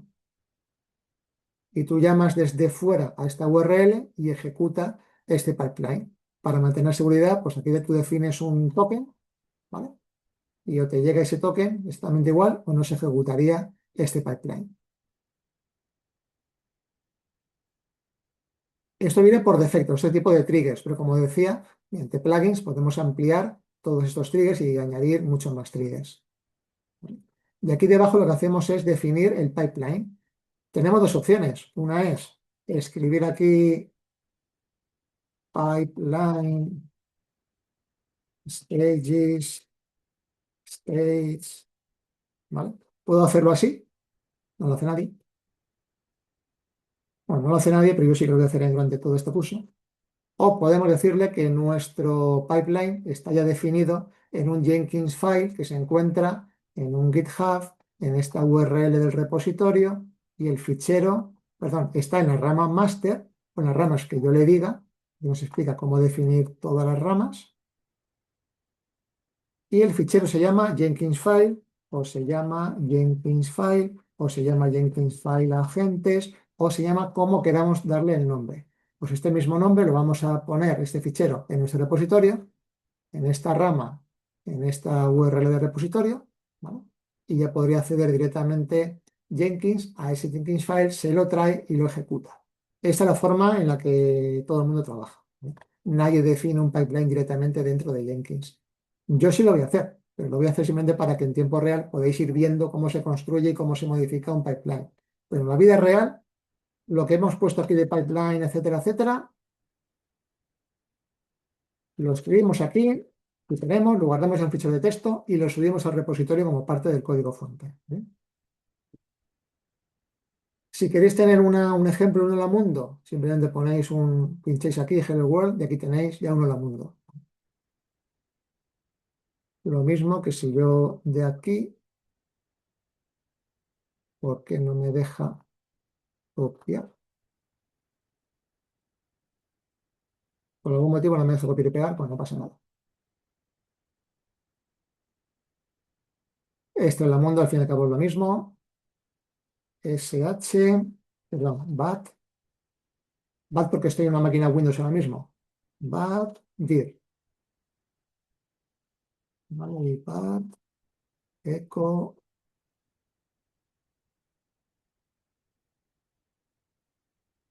Grabamos el pipeline. ¿Dónde va a ejecutar ahora mismo este pipeline? Lo va a ejecutar en el executor por defecto que viene con Jenkins, ¿vale? He dicho, pero eso no se podía hacer. Pues no se puede hacer en la vida real. Esto es una clase, es un ejercicio, es un ejemplo. Sí que vamos a hacer nosotros así, vamos a trabajar así. Pero en la vida real, recordad que nunca se debe utilizar el nodo por defecto de Jenkins para ejecutar ninguna tarea, ¿vale? Ejecutamos, vamos a ver qué ocurre. Pues súper rápido. Aquí tenemos todas las builds que se han ejecutado para este pipeline. Solo tenemos una a las 8:10. ¿Vale? Ha tardado este tiempo en ejecutarse. Vamos a ver qué tenemos. Podemos ver los logs de todo lo que ha ocurrido y nos dice, se ha arrancado a mano por el usuario admin, ¿vale? Cuando es starter by user es que se ha arrancado a mano. ¿Dónde se ha ejecutado? En el nodo principal de Jenkins, se llama Jenkins, el nodo por defecto, y me ha asignado la carpeta esta de aquí. ¿Eh? Esta carpeta, bueno, existe, casi siempre existe. Ahora mismo no sé si va a existir o no, pero bueno, es un caso un poco particular. Esta carpeta existe en esta ruta tal cual está aquí escrita. Y si os fijáis, hemos hecho un echo hello world, después ha ejecutado un dir y me ha dado el contenido de esa carpeta, no tiene nada. Y luego he hecho también esta carpeta en esta ruta, ha hecho un echo hola mundo y me ha sacado hola mundo. Es un ejemplo muy tonto, muy sencillo.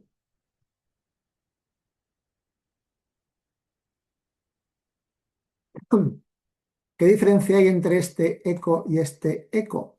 Es una diferencia importante que debemos tener en cuenta.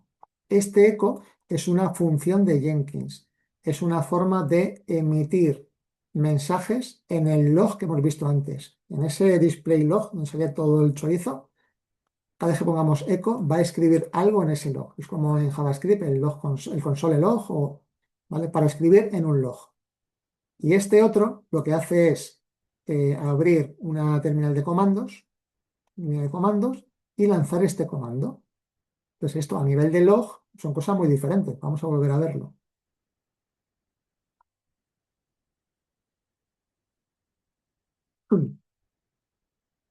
Este primer eco directamente saca en el log echo hello world y este otro eco primero me dice el comando que va a lanzar y después sale el comando, ¿vale? Son cosas distintas. Comento esto para que sepáis que tenemos funciones nativas de Jenkins y luego tenemos llamadas al sistema operativo, que en este caso es Windows. Si yo aquí pongo sh-ls-la, va a dar un error. Cuando ejecute va a dar un error porque va a decir, no puedo abrir una terminal shell. ¿Vale? Verá ese error. Y diréis, ¿y cómo sé yo si el agente que me van a asignar es Windows o Linux? Pues no lo sabes, ¿vale? No lo sabes y entonces, a ver, en la práctica no pasa nada, porque primero sí que lo sueles saber, pero aunque no lo sepas, hay funciones que te permiten decir generic, se llama generic sh, ¿vale? Y esto lo que hace es, tú lanzas un comando aquí y ese comando, no sé, eco, tal, lo que sea, ese comando va a preguntar, ¿estoy en Linux o estoy en Windows? Si estoy en Linux, haces un sh y el comando, y si estoy en Windows, hago un bat y el comando, ¿no? En algún momento se encargarán de hacer esto bien y unificar la sintaxis. Es un poco rollo el tener que saber dónde se va a ejecutar cada cosa. Pero bueno, funciona así.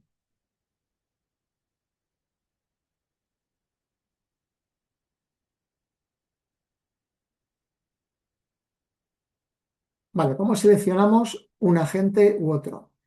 Pues este sería un ejemplo un poco más elaborado en el cual el pipeline empieza con un agent none, igual quiere decir que por defecto tú no preasignes un agente a nadie. Estás obligando a que cada etapa elija un agente. Si hay una etapa que no ha elegido un agente, no va a funcionar el pipeline. Vale, ¿y cómo lo hacemos? Pues dentro de cada etapa tenemos la primera línea es agent, dame un agente que tenga esta etiqueta. ¿Vale? O en un agente donde vas a ejecutar esta imagen Docker. Aquí faltaría también poner un label para que se asigne a uno en concreto. Si no, me va a asignar el que él quiera. Aquí le estoy diciendo que me dé un agente que tenga la etiqueta Windows Agent. Estas etiquetas son libres. Yo puedo poner lo que me dé la gana aquí. Puedo poner Python, Java, mi servidor, como lo quiera llamar. Y este otro agente, quiero uno que tenga o que sea que tenga el agente de servidor de VPN para poder conectarme con servidores externos o lo que sea. Aquí veis un ejemplo de que en una etapa deploy lo suyo es asignarlo a un agente específico y muy securizado que sea el único agente que puede o que tiene capacidad de conectarse con servidores, que tiene credenciales de AWS. Estamos todos restringiendo a esta máquina concreta. Entonces solo securizo esa máquina concreta. ¿Y cómo hacemos los agentes? Pues voy a enseñaros cómo se hace, cómo definimos los agentes. Saber que es súper sencillo. Hay varias formas de llegar. Voy a explicar la forma lenta. La forma rápida es pinchar aquí. Pinchamos aquí y llegamos, ¿vale? La forma lenta, ¿cuál es? Vamos a la gestión de Jenkins. Perdón por los 20.000 errores. No he actualizado esto en 2 o 3 meses, así que me da un montón de errores. Vale, ya de paso explico. Aquí tenemos configuración global. Aquí tenemos los plugins. Importante pinchar aquí para instalar todos los plugins que necesitéis. Y aquí tenemos los nodos o agentes. Vale, hemos llegado a esta pantalla, que es exactamente igual a si estoy aquí en la principal y pincho aquí. ¿Vale? ¿Qué tenemos? Tenemos el nodo por defecto, el nodo que viene ya preestablecido, está en un Windows, y yo me he creado dos agentes que están trabajando en Linux. De hecho, están trabajando en la misma máquina. ¿Vale? Casualmente tienen todo el mismo espacio libre, tienen el mismo espacio de memoria, ¿vale? Una casualidad que es la misma máquina exactamente. Diferencia de reloj, donde estaba, han quitado ya. Ah, no, sí, está todo sincronizado. Todas las máquinas tienen el reloj exactamente al segundo, exactamente igual. Agente uno, ¿qué es lo que tiene? Voy a configurar. Tiene un nombre. El nombre no es más que un nombre libre que yo le doy. Una descripción también es libre. Número de ejecutores. Le pongo 2. ¿Por qué? Porque quiero. Simplemente estoy limitando a que no puedo hacer más de 2 etapas en paralelo a la vez. Máximo 2. Hay una regla que suele funcionar bastante bien y es que si tienes 4 núcleos, 4 hilos o 4 núcleos, no me acuerdo muy bien, lo pondrá por aquí, 4 cores, 4 núcleos, le pones 4 ejecutores. Esto es una regla del pulgar, ¿no? Como se suele decir. Es para empezar. Tienes que ir viendo cómo está funcionando tu máquina con 4 ejecutores. Si ves que va muy saturada de CPU, pues le pones 3, ¿vale? Si está muy saturada de disco, pues le pones más ejecutores o menos, no sé, vas jugando con ellos para hasta encontrar el rendimiento óptimo de tu máquina. Pues te dicen que por defecto empieces con tantos como el número de cores tengas. Que son tareas o etapas que consumen mucho disco y los cores no se aprovechan, pues le pones solo un executor para que no te sature el disco, ¿vale? O si son muy de computación, pues le pones 8 y que se peleen todos por el procesador. Intenta siempre maximizar todos tus recursos. Vale, ¿dónde se ejecuta o cuál es la carpeta por defecto donde está instalado esta agente? Pues en una máquina que ahora veremos cuál es, en la carpeta barra home barra agent 1 barra Jenkins, en donde yo tengo instalado este agente. Y dentro de esta ruta yo tendré pues mis workspaces, mis carpetas de los stashes y todo eso.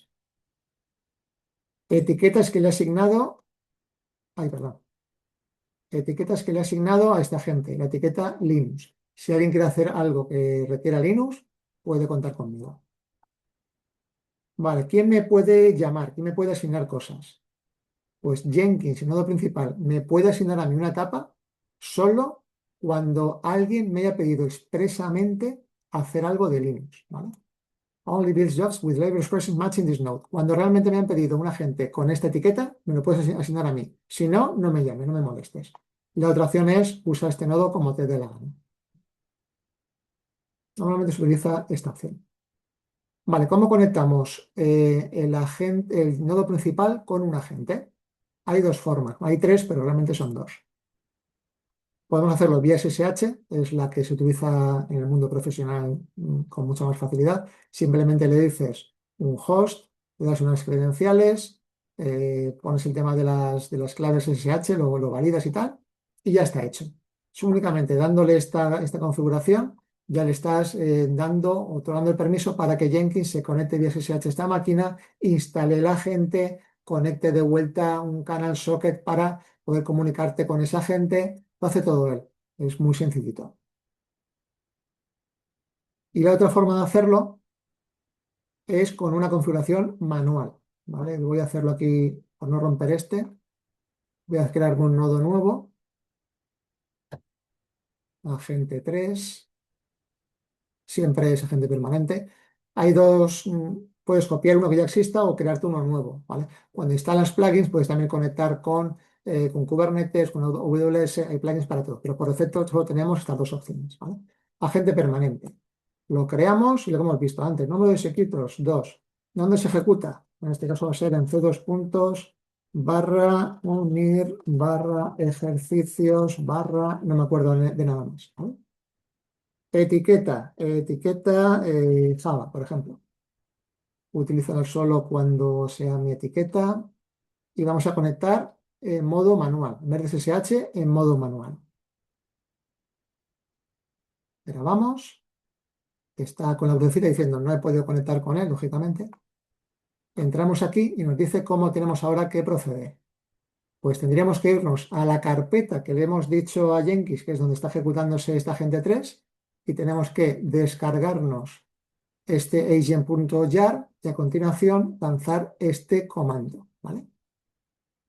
Haciendo esto ya queda la agente disponible para Jenkins. Bueno, aquí estaba para Linux, aquí sería para Windows. La agente lo podéis descargar o bien con curl o con un navegador o directamente donde estaba. Hay por aquí un enlace que ahora mismo no encuentro para descargarte directamente este jar. No sé dónde estaba. Bueno, en algún sitio hay un enlace, pero si no, si pones esta URL, os descargáis también este jar. ¿Vale? Aquí lo tenéis. Y esa es la forma tan sencilla que tenemos para poder arrancar agentes. Cuando es por SSH, eh, se arranca automáticamente. Cuando es línea de comandos, hay que arrancarlo en cada levantamiento de la máquina. Los agentes funcionan para cualquier sistema donde funcione Java, ¿vale? Ni Windows, ni Linux, ni Mac. Cualquiera que tenga Java es susceptible de poder hacer cualquier cosa en él.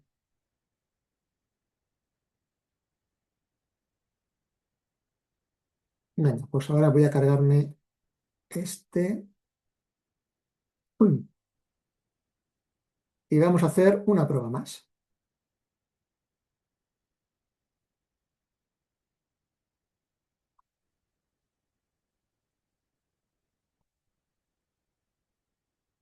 Vamos aquí al inicial, a esta carpeta, nuevo ítem, que vamos a llamar a agentes.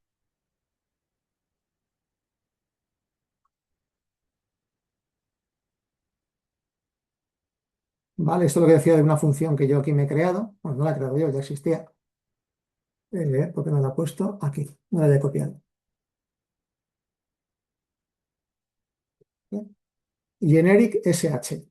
Pues es una función que si le dices si soy Unix, pon SH y el comando. Y si no soy Unix, pon bat y el comando.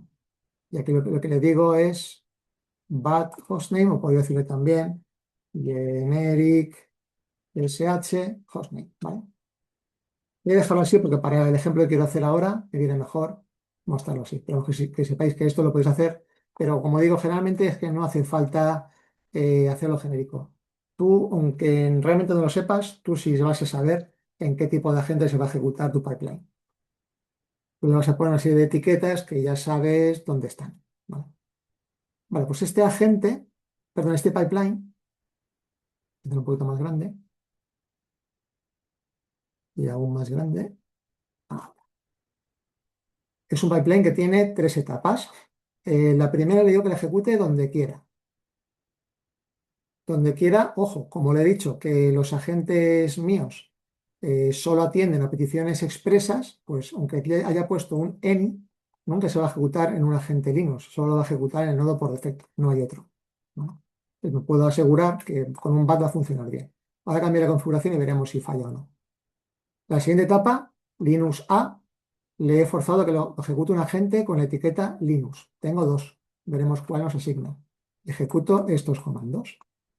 Y una siguiente etapa, Linux B, le mando otro agente y lanza estos comandos. Cuando ejecute ahora este pipeline, veremos qué agente me ha asignado. Puede que me haya asignado aquí el 1 y aquí el 2 y el 1, el 1 y el 1, el 2 y el 2.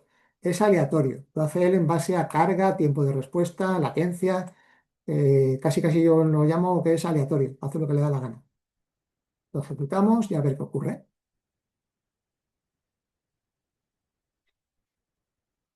Vale, todo ha ido bien. Vamos a ver concretamente, bueno, si nos ponemos aquí delante, podemos ver los logs de cada etapa, ¿vale? Pero me gusta más verlo aquí. Pulsamos en la build, console output, y aquí tenemos toda la información. Nos dice que la etapa que he llamado Windows está ejecutando en el nodo por defecto en esta ruta concreta. tenemos, bueno, dentro de esta ruta ha hecho un hostname que da el nombre de mi máquina y nada más. Etapa Linux A. Lo ha ejecutado en el agente 2. ¿Vale? ¿En qué workspace? En esta ruta. Es una máquina Linux y soy el agente 2. Y esta otra etapa me la ha ejecutado en el agente 1. En este otro workspace he lanzado estos comandos. Voy a ejecutar de nuevo este mismo pipeline para que veáis que esto es aleatorio. Bien, no es aleatorio, de hecho en sistemas deterministas nunca son aleatorios, pero es muy caótico. ¿Vale? Segunda ejecución. Pues casualmente lo ha hecho el primero en el 2 y exactamente igual que el otro, pero esto puede cambiar en cualquier momento, ¿vale? Yo voy a hacer la prueba de decirle que mis agentes lo puede llamar en cualquier momento y esto va a provocar un fallo. ¿Dónde estás? Aquí. Aquí si le digo que ejecute este agente, que lo use como quiera, si yo vuelvo a ejecutar este mismo pipeline, estamos corriendo el riesgo de que falle. ¿Por qué? Porque voy a lanzar un BAT, ha fallado la primera. Y aquí estoy lanzando un BAT y estoy en una máquina Linux, entonces no puedo hacerlo como BAT. Vamos a la consola y me dice, esta primera etapa Windows está ejecutando en el agente 1 y ha fallado aquí.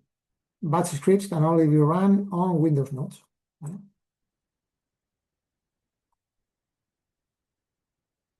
Así que voy a dejarlo como estaba.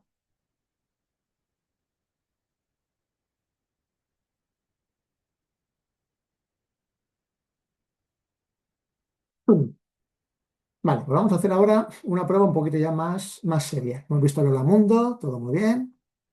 Vamos a hacer ahora ya nuestro primer pipeline. Lo vamos a llamar, yo lo llamaba, ¿cómo lo llamaba ya esto antes? Bueno, me da igual, voy a llamar E1, me da igual, no estoy para pensar ahora. E1, y para ir un poquito al grano, voy a ir directamente aquí. Copiar y pegar, ¿vale? Es un pipeline simplemente con una etapa getCode que se trae el código fuente. ¿Necesito tener instalado Git? Bueno, sí hace falta tener instalado Git en la máquina, pero aquí fijaos que estoy llamando no a la línea de comandos Git, sino a la función Git de Jenkins, ¿vale? ¿Por qué digo esto? Porque aquí, si veis, no pone Git clone URL, ¿vale? Pone Git y únicamente la URL, porque es una función específica de Jenkins, ¿vale? Cuando instalas el plugin Git, te añade esta función. Yo aquí también podía ponerle branch, dos puntos, master. Por defecto siempre es master, yo puedo traerme master o otra rama diferente. Venga, ahora vamos a ejecutar esto rápidamente, que nos dé tiempo, y estamos en el minuto de descuento.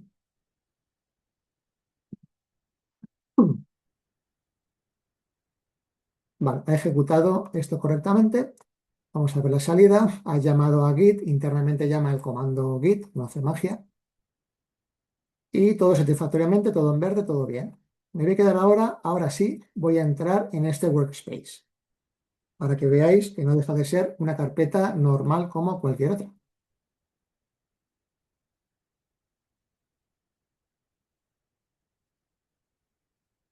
Es esta carpeta donde se ha descargado mi código fuente, con tus tests, con tus cosas. Ha hecho un git en esta carpeta. Es una carpeta normal. El workspace no es algo mágico, está ahí guardado. Es una carpeta de disco normal.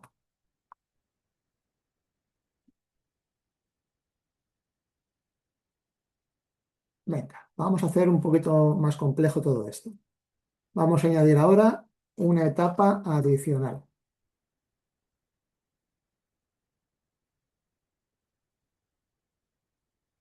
Supongamos que la siguiente etapa es compilar. Bueno, esto es Python, esta aplicación que me he descargado es Python, no hay nada de compilar, pero bueno, supongamos que tenemos algo de compilar, pues sería esa etapa para compilar.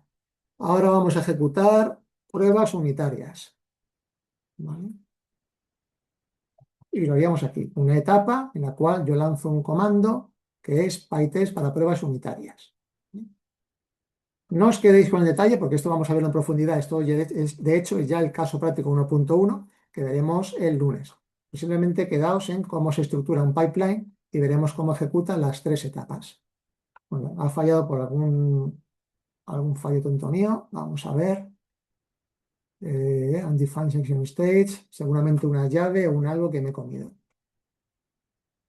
Vamos a ver.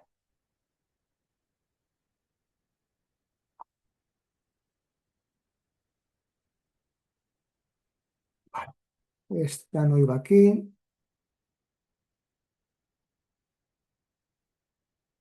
Esta va aquí.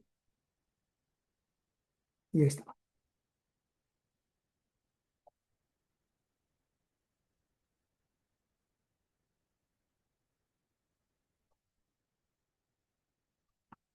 Bueno, veis el día de hacer las cosas la tercera. Vamos a ver. Dir. A ver qué ha pasado ahora. Perdón. Aquí, aquí.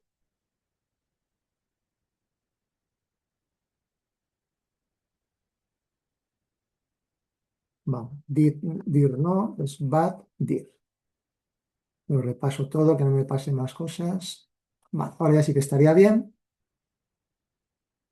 Pues menos mal que he hecho copy-paste, si no.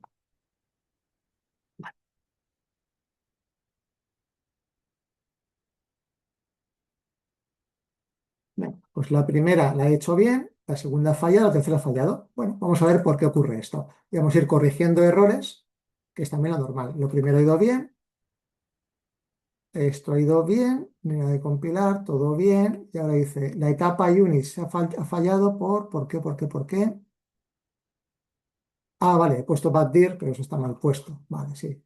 A ver si lo hago en algún momento. Pues mira, antes de continuar, esto me viene muy bien para enseñaros lo siguiente.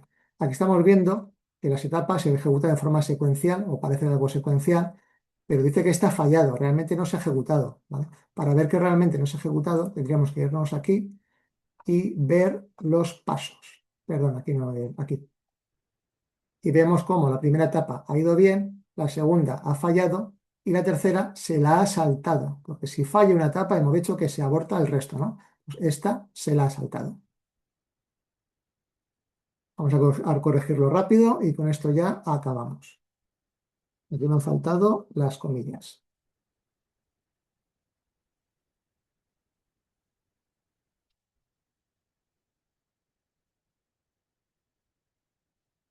La segunda ya funciona bien, la tercera también. Si pulsamos F5 es un fallo. Bueno, no, aquí no he publicado resultados, no, ni F5 ni nada. Aquí no he publicado resultados, pero bueno, normalmente si cuando llamas a un publicador de resultados tienes que dar F5 para que se cargue realmente ese publicado. Esto lo explicaré ya el lunes. Si vamos ahora a la consola, vemos que se ha ejecutado en este nodo, el Git lo ha hecho bien, se ha tirado el código, aquí hemos por pantalla lo que tiene que compilar nada, ha hecho también un dir correctamente, ha lanzado unas pruebas unitarias, 10 pruebas que todas han pasado correctamente. ¿Vale?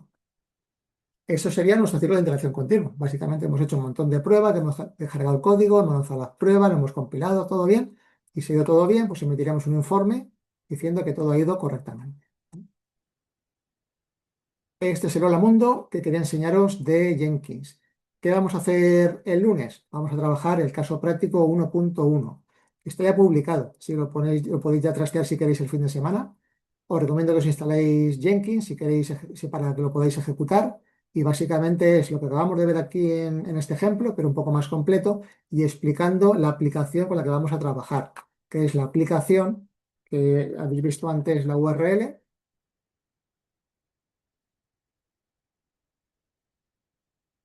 Vale,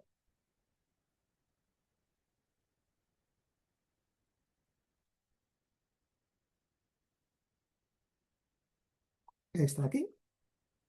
Esta es la aplicación que yo me he descargado y que vamos a utilizar en el caso práctico 1.1 y 1.2.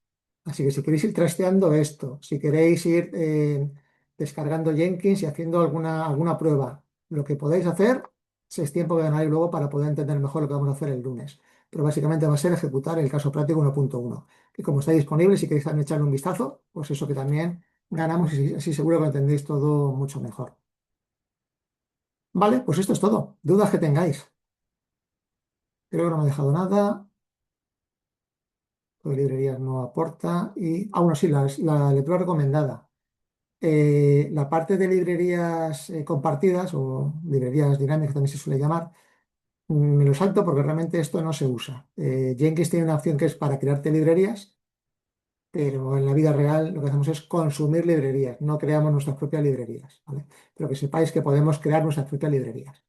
Entonces, como esto lo pongo aquí en esa presentación, pero realmente no lo explico ni mucho menos, os dejo aquí un enlace del propio fabricante, donde explica cómo funcionan las librerías, cómo se crean librerías. Pero vamos, esto en la vida real ya digo que no se usa. Y aquí tenéis un tutorial, también está en indio buena, en inglés indio buena, para explicar un poco cómo funciona Jenkins desde la básica, desde lo más básico hasta un nivel avanzado. Es una playlist, tiene bastantes capítulos y lo explica bastante bien. Por ahora es el que he visto que lo explica mejor cómo funciona Jenkins, ¿vale? Así que también si queréis profundizar un poquito más en Jenkins, aquí tenéis este enlace bastante decente. Y ahora sí, un poquito más, ¿vale? Nos quedamos aquí y a partir del lunes veremos estos ejercicios y el caso práctico 1 a 1. ¿De acuerdo? Ah, perdón, código Fundae, Adrián, ahí lo ha puesto Daniel, muchas gracias, perfecto. Daniel, preguntas, ¿cómo sabemos si ejecuta un ejecutor de un agente o del máster? ¿Por las etiquetas? Lo sabemos porque ponemos el agent label. Poniendo agent label, estamos diciendo dónde queremos que lo ejecute. Si ponemos agent any, le damos la libertad a Jenkins a que él elija el agente que quiera y casi siempre te elige el nodo por defecto, ¿vale? Entonces no es buena idea que utilicemos el nodo por defecto y que pongamos un agent any. Y en los logs, para saber a quién se lo ha asignado, en el propio log, tú puedes ver corriendo esta etapa en el agente tal. Ahí ya tú puedes ver a posteriori dónde te lo ha asignado. Y me he saltado otra pregunta, César, perdona. ¿Es común que Jenkins esté expuesto a Internet a través del puerto 8080 o sería mejor ejecutarlo dentro de la red local de la organización? A nivel de seguridad, cuanto menos estés expuesto a la red, mucho mejor. Pero si es un sistema que tiene que conectarse con GitHub, por ejemplo, que es bastante común, pues no tienes más narices que habilitar esa conexión. Porque GitHub es público, no puedes decirle que te abra una VPN para ti. Ahí en ese sentido estás un poco abierto.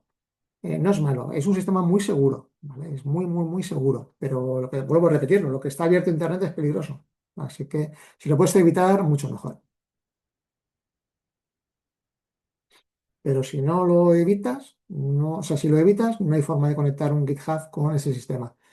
Yo te diría, utiliza GitLab y te quitas ese problema. Tú pones tu GitLab dentro de tu red local y ya te evitas ese problema de seguridad. Pero vamos, es muy común tener Jenkins por ahí abierto sin problemas, ¿sabes? Lamentablemente es así de común. Francesc pregunta, si te ocurre algún proyecto rápido y sencillo que podamos utilizar bien tanto Stages como Agents, es que no se me ocurre ya que todo lo que tengo es complejo o con una sobra. ¿Eh? Sí, el ejemplo que vamos a ver aquí en clase, desde el CP1.1 hasta el CP1.4, vamos a utilizar etapas, múltiples agentes. De hecho, siempre voy a pedir hacer todo el trabajo con agentes, con varios repositorios. Así que no te preocupes que lo vamos a ver, lo vamos a ver. Empezaremos con el caso más sencillo y vamos a hacer complejo hasta el extremo.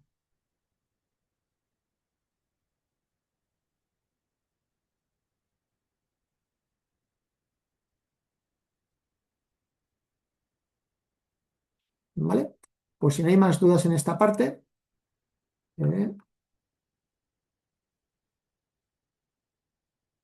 eh, Jenkins solo ejecuta pipeline, no tiene repositorios. No, Jenkins solo ejecuta pipelines. Es un motor de flujo de trabajo. No hace más que ejecutar pipelines, ¿vale? No tiene repositorios, no tiene nada. El repositorio quedaría fuera. GitHub, GitLab, el que tú necesites. Venga, voy preparando la siguiente presentación, si no, que me gustaría enseñaros el caso práctico para que tengáis esto ya para ir viéndolo durante el fin de semana, si podéis. ¿Vale?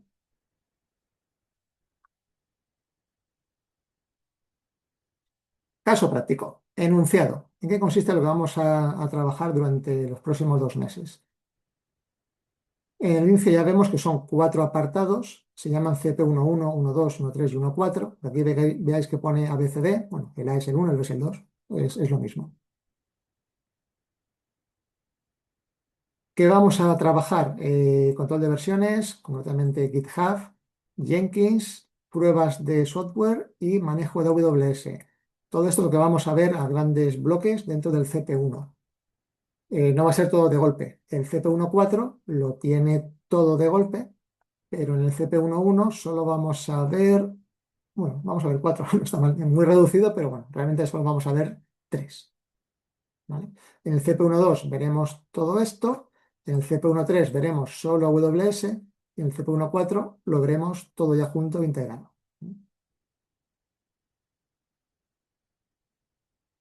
¿Qué se pretende conseguir con el CP1? Pues en el primer apartado, entender cómo funcionan los sistemas de integración continua en un entorno local. En el 1.2, que lo tenéis que integrar vosotros el 1.2, integración continua, calidad del software también dentro de un entorno local, en vuestro propio PC. En el 1.3 vamos a manejar integración continua, pero de forma manual y dentro de AWS. ¿Vale? Cuando lleguemos ya explicaré lo que quiero decir con esto. Y en el CP1.4 vamos a hacer ya automatización completa de un flujo de integración continua y despliegue continuo. Todo ello 100% automatizado con webhooks con GitHub y dentro de AWS. ¿Vale? Pues poquito a poco vamos aumentando la dificultad. Esto está obsoleto, lo tenéis corregido ya vosotros, no hagáis caso a nada de esto está mal. Me tengo que descargar en mi PC el bueno, este es antiguo.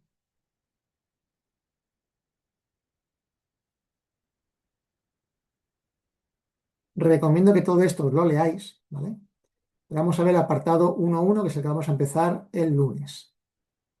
Aquí básicamente vamos a trabajar con una aplicación Python. Yo es que no sé Python, yo casi tampoco, ¿vale? Pero si sabes inglés, sabes Python. Así que no os preocupéis por ello, que no necesitáis programar gran cosa en Python. Es copiar, pegar y nada, dos cositas, pues son muy básicas. Es una aplicación en Python que es una calculadora.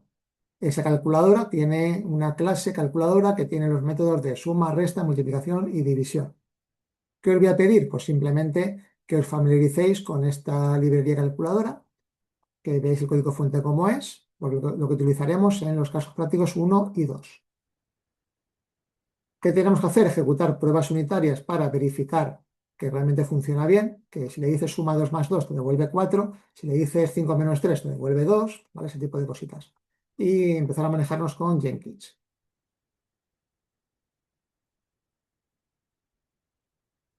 Vale, pues si os parece, lo dejamos aquí y os voy a enseñar esta calculadora cómo funciona, para que ya podáis también ir viendo el código fuente. Repito, recomiendo que leáis el enunciado, tanto el enunciado como la guía de apoyo. Veréis que está publicado en el apartado de actividades. Tenéis enunciado del caso práctico 1, luego tenéis guía de apoyo, caso práctico 1.1, 1.2, 1.3 y 1.4. Recomiendo que lo leáis todo porque en todos los documentos tenéis información que puede ser útil en algún momento. Vale, pues en esta URL, en esta ruta, tenemos el código fuente de esta aplicación. Vamos a la carpeta app y aquí tenemos calc.py. Clase calculadora que tiene métodos de suma, resta, multiplicación, división y potencia. Bueno, luego aquí también tiene una verificación de tipos para ver que realmente es un entero o un número de coma flotante y si no da un error. Bueno, básicamente son estos 5 métodos: suma, resta, multiplicación y división y potencia, perdón. Y luego tenemos una clase API que lo que hace es publicar unos microservicios. Le estamos diciendo que cuando se nos llame a esta URL, barra cal barra dd, un parámetro barra otro parámetro, lo que tiene que hacer es convertir esos parámetros a números y llamar a la calculadora al método de suma, sumarlos y devolver el valor. ¿Vale? Muy, muy básico. Si hay algún tipo de error de tipo, pues entonces se devuelve un error 404, bad request. 400, no, 400, error 400, bad request. Y tenemos aquí otro micro para la resta.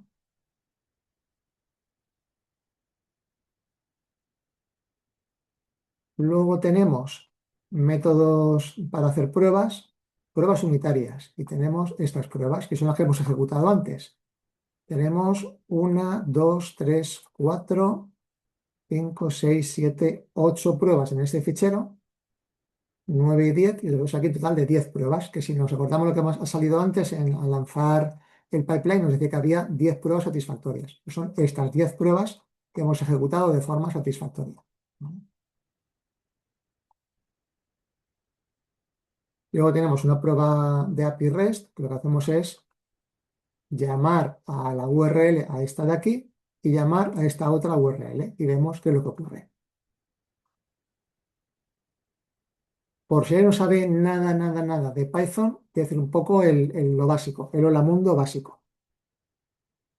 Si también es cosas que vais ganando, por si queréis profundizar un poquito más. Santiago, Jenkins, ¿dónde funciona? Sí, normalmente en un servidor. Sí, a ver, en un PC solo para hacer pruebas, va siempre en servidor. Puede ser en un servidor, en un contenedor, en Kubernetes, pero sí, siempre es un sistema de entorno servidor.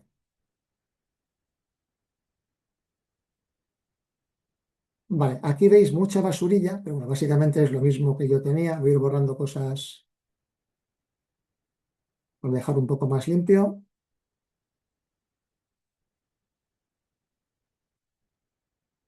No sé si he borrado de más. Bueno, básicamente esto es lo que tenemos en el repositorio.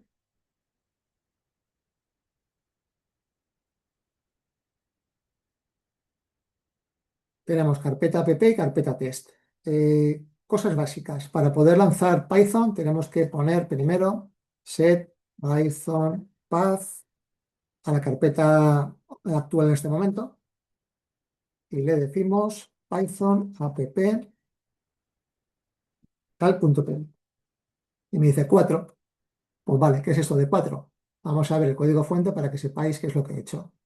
He invocado este fichero cal.py. Me voy abajo del todo, tenemos un método main que me dice pon una instancia de esta clase calculadora, llama al método de 2 más 2 y muestra por pantalla el resultado, que es lo que ha hecho. ¿Vale? 4. Eso sería un poco lo básico.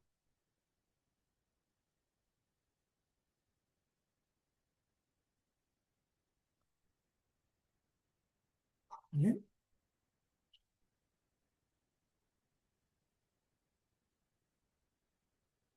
Un segundo que perdí un poco el hilo.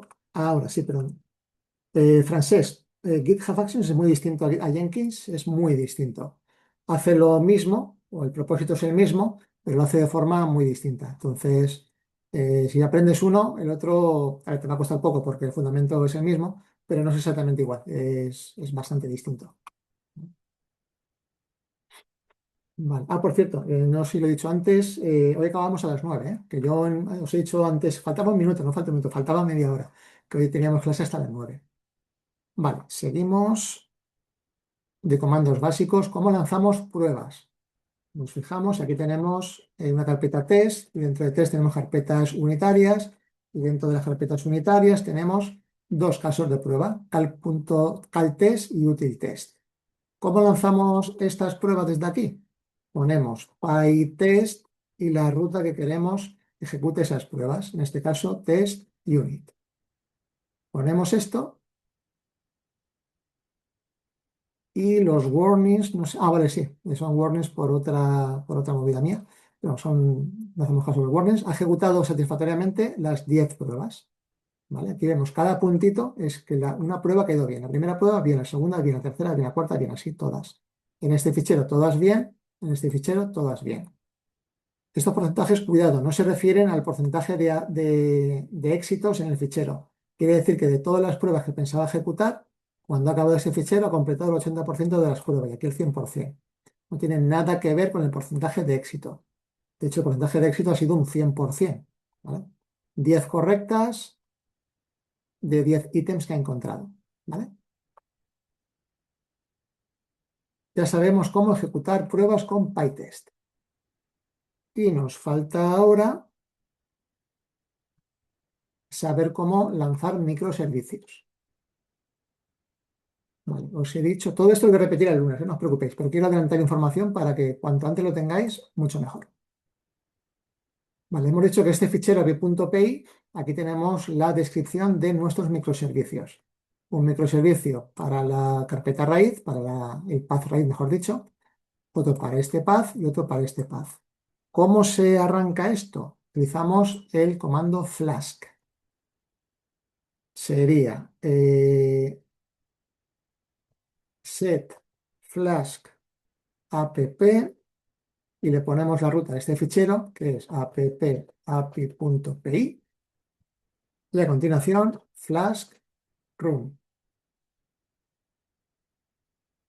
Y ya está. Ya tenemos nuestro contenedor de microservicios levantado y respondiendo en esta URL. Pinchamos en ella, no sé si me va a dejar pinchar o qué. Parece que no. Pues la copio, la pego, ¿no? Este es el mensaje que salía aquí para esta ruta. Muestras este mensaje. Y si yo aquí le pongo calculadora ADD 6/14, me va a decir 20, ¿vale? Y si le pongo subtract 6/14, me dice -8. Y si le pongo esto, me da un error de que no se puede convertir eso operando y internamente ha dado un 400, un HTTP 400. ¿Cómo lo sé? Porque aquí tenemos el log de todo lo que he ido haciendo yo y vemos que aquí me ha dado efectivamente un 400.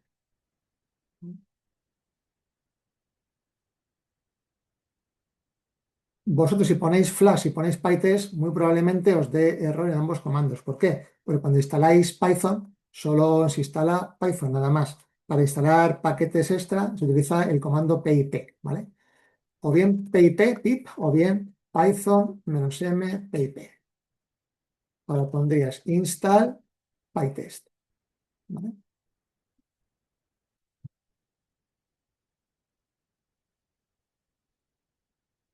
Me dice que tengo una release nueva, yo estoy en la 22.3 y una 26, bueno, yo voy a dejarlo aquí, pero la forma de instalarlo sería esta. Y para instalar Flask exactamente igual. Pip install Flask. ¿Vale? Y ya lo tengo instalado, así que no creo que me haga nada.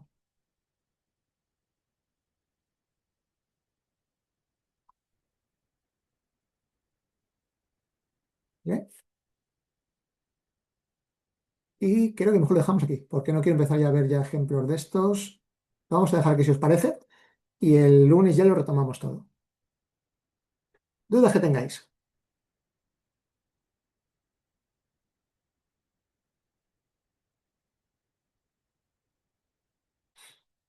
¿Todo bien? ¿Todo correcto? Vale, pues lo dejamos aquí. Gracias a vosotros como siempre. Os deseo buen fin de semana. Por favor, revisar la documentación. Por favor, instalar todo, Jenkins, Python, instalarlo todo. Y el lunes así lo aprovechamos a tope. ¿De acuerdo? Gracias. Hasta luego.